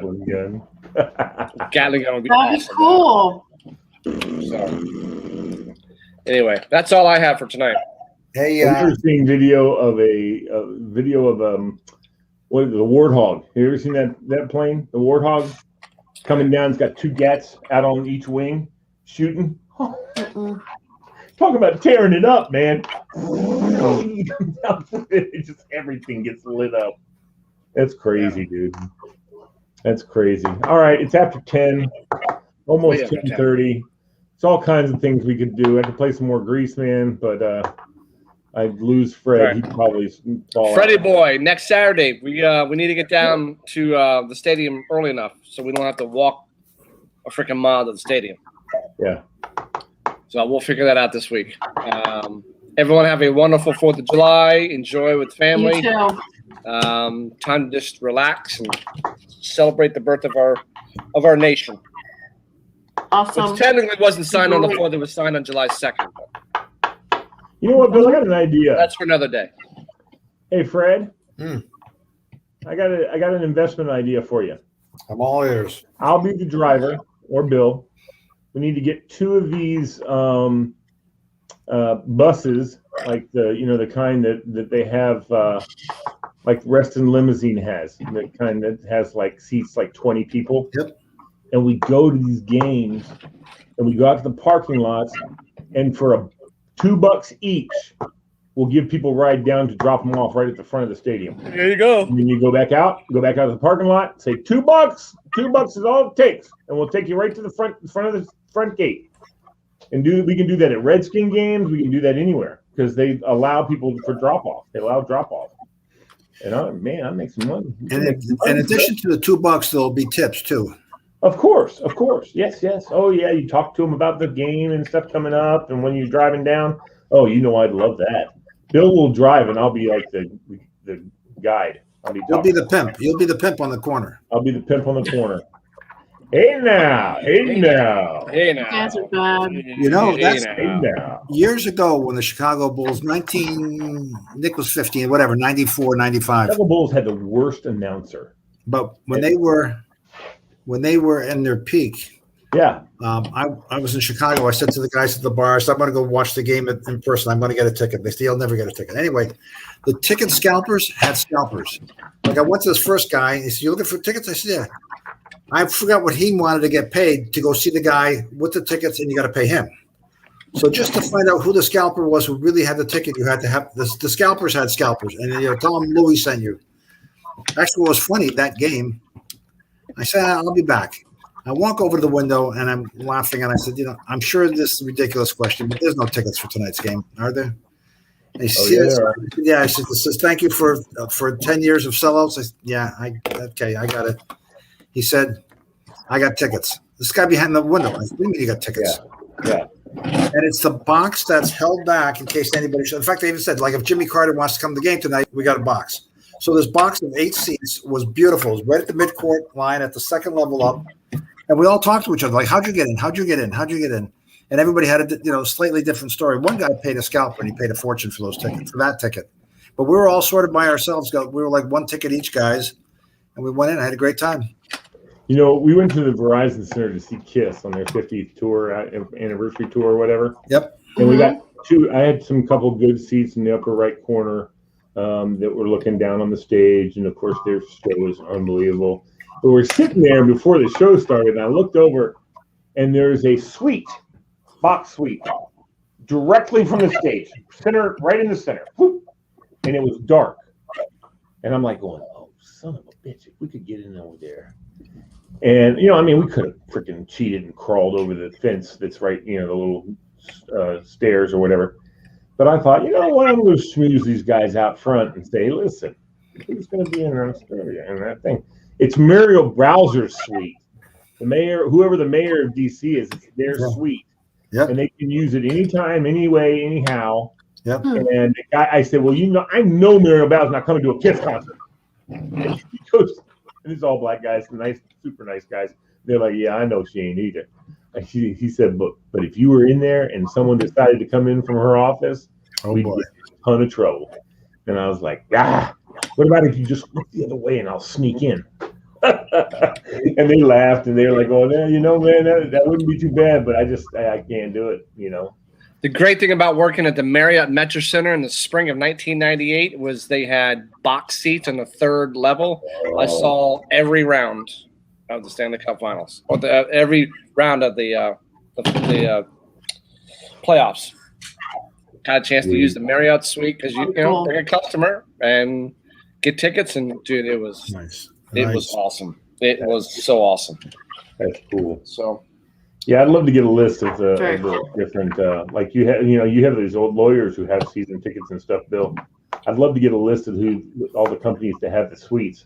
Because I've gone to the Cap Center and gone up into Michael and Son suite. Mm-hmm. And we were using the suite, but the refrigerator was locked down. There was no service to the suite or nothing like that. So I was like, damn, come on, man. The guy who brought me, he's like a big buddy of the guy who owns Michael and Sons. I think you couldn't get him to open the fridge for us. Did you go with Bassam? No. Who's Bassam? Bassam, he's the owner. Oh, no. But Bassam and my buddy, Soju, what's his first name? he doesn't work for them anymore, but he and Bassam calls him all the time to come be a supervisor and come work for him and all that kind of. He's in business for himself right now, Nice. and he's doing really well. But Eves is his name. Eves. He's from Haiti, but he's actually from the Bronx, New York. That's where he grew up and everything. But he's American all the way. I mean, there's no accent of any kind. Bassam has an interesting story. Mm-hmm. His father was a like electrician, plumber type of thing. Had a couple vans and a couple employees, and he died when Bassam was like in his first year at Nova. And Bassam was like, "Okay, I got a mother and sister to take care of. What am I going to do? I followed Dad along in the truck. I know how to do all this stuff. I'm either going to make it or we're going to close it up and do something else." So he left college. He never went back, and he's worth a freaking fortune. Yeah. How do you know him? One of my best friends here was like his father's best friend, and he's like sort of Bassam's best friend. Like this guy talked to Bassam multiple times per week, had lunch with him multiple times per week. He was like a father. Yeah. And this friend of mine, this friend of Bassam's, this friend of mine, passed away last September, and I left a big hole. Everybody, I'm sure Bassam must miss him tremendously. So why don't you take over, Fred, and start calling him 3 or 4 times a week? I should call him. Yeah, good. Bassam's office. I was in there, and there's this hockey stick bag, and it must have held, I don't know, 5-10 sticks. It was closed, so I couldn't see it. And I said, "So, like, what's with this?" He said, "Oh, those are Nicky Backstrom sticks." I said, "You have a bag full of his sticks?" "Oh yeah, I gave it to me." Damn, those things are worth a fortune. I'm still jealous when you and Tony went through the old MCI center to grab a bunch of stuff. I mean, oh man, good Lord. Wow.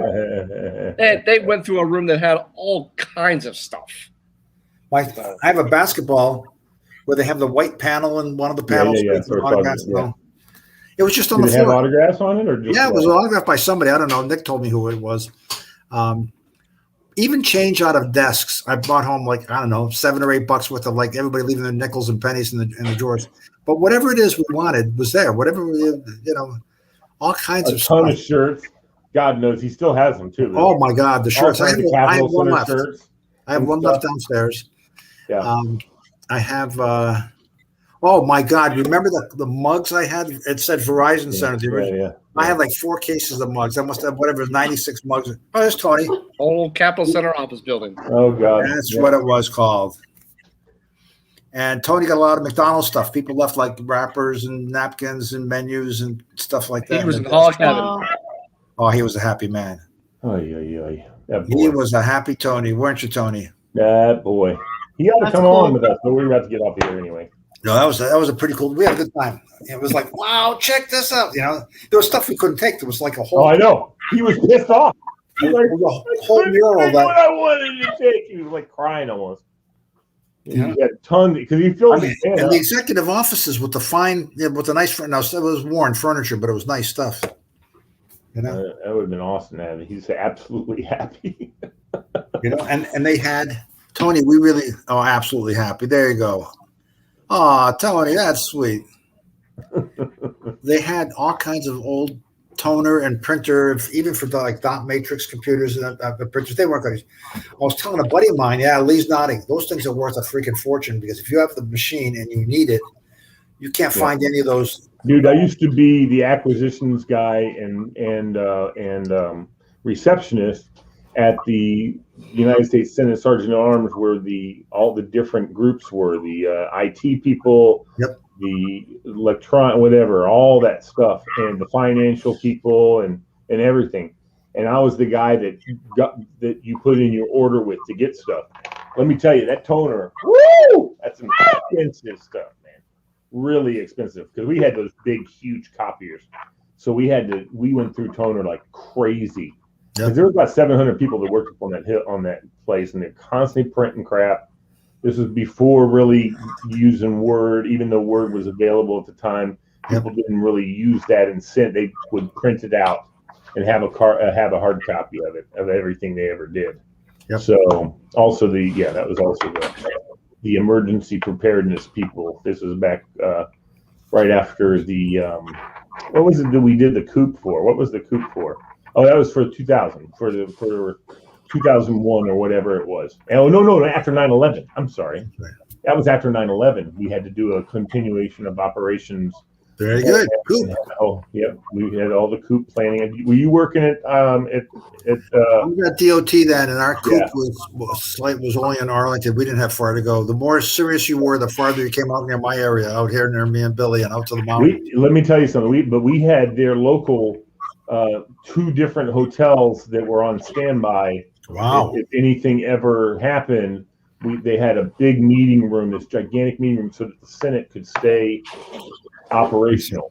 Yeah. And they would move everybody to this hotel. And of course, they still have Greenbrier or whatever it is out in West Virginia or southern Western Virginia. That's a long-term kind of an issue with all the people. But if it's just something that shuts down, then the other thing too was every computer in the Senate was mirrored to computers. Yes. I think they still are. There's a big thing. America's most livable city.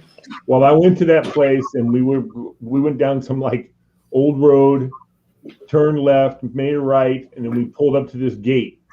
And dude, when we pulled up to the gate, 4 Capitol Police officers walked out with their rifles, and they're like looking at us. One of them walked up, "Can we help you?" And we're like, "Yeah, we're with the Senate," and whatever, and gave us our. He goes, "Let me see everybody's ID." Everybody had to turn their ID and show their ID to the guy. But then we went in, and oh my God, dude, I was driving, so I was the reason why I went. Because I was Mr. Whatever guy. But it was crazy, dude. We went, and it was just there to survey it. Hey, did you ever work in government? I have worked in government and for government, so absolutely. You're a prosecutor, right? I worked for the Hamilton County Prosecutor's Office. I worked for the Ohio Attorney General. Oh. So I've done all kinds of stuff. I was an elected official locally here until I moved. Had to give that up. What were you? I was a township commissioner. Wow. But I needed to get my kids out of the area into a better location, so I had to move. So I had to resign my position, but that was okay. I was more than happy to. I'm sorry, I have to put my kids in another school system. And then I've had federal or state or local government clients my whole life. Yeah, that's cool. Wow, that's cool. All right, guys. Bill, see you later. Fred, all right, guys. Sign off. Wonderful weekend. Have a great holiday weekend. All right, everybody, yes, have a great time. Oh, eat a lot. Fred, what are you doing 4th of July? What am I doing? Yeah. On the 4th, tomorrow we're doing the thing in the neighborhood. On the 4th, we're going to our old neighborhood. We always have a Memorial Day, 4th of July, Labor Day thing. Cool, very cool. Have fun. This will be his first time going back there. No, wow. We've been back. Oh, you have? Okay.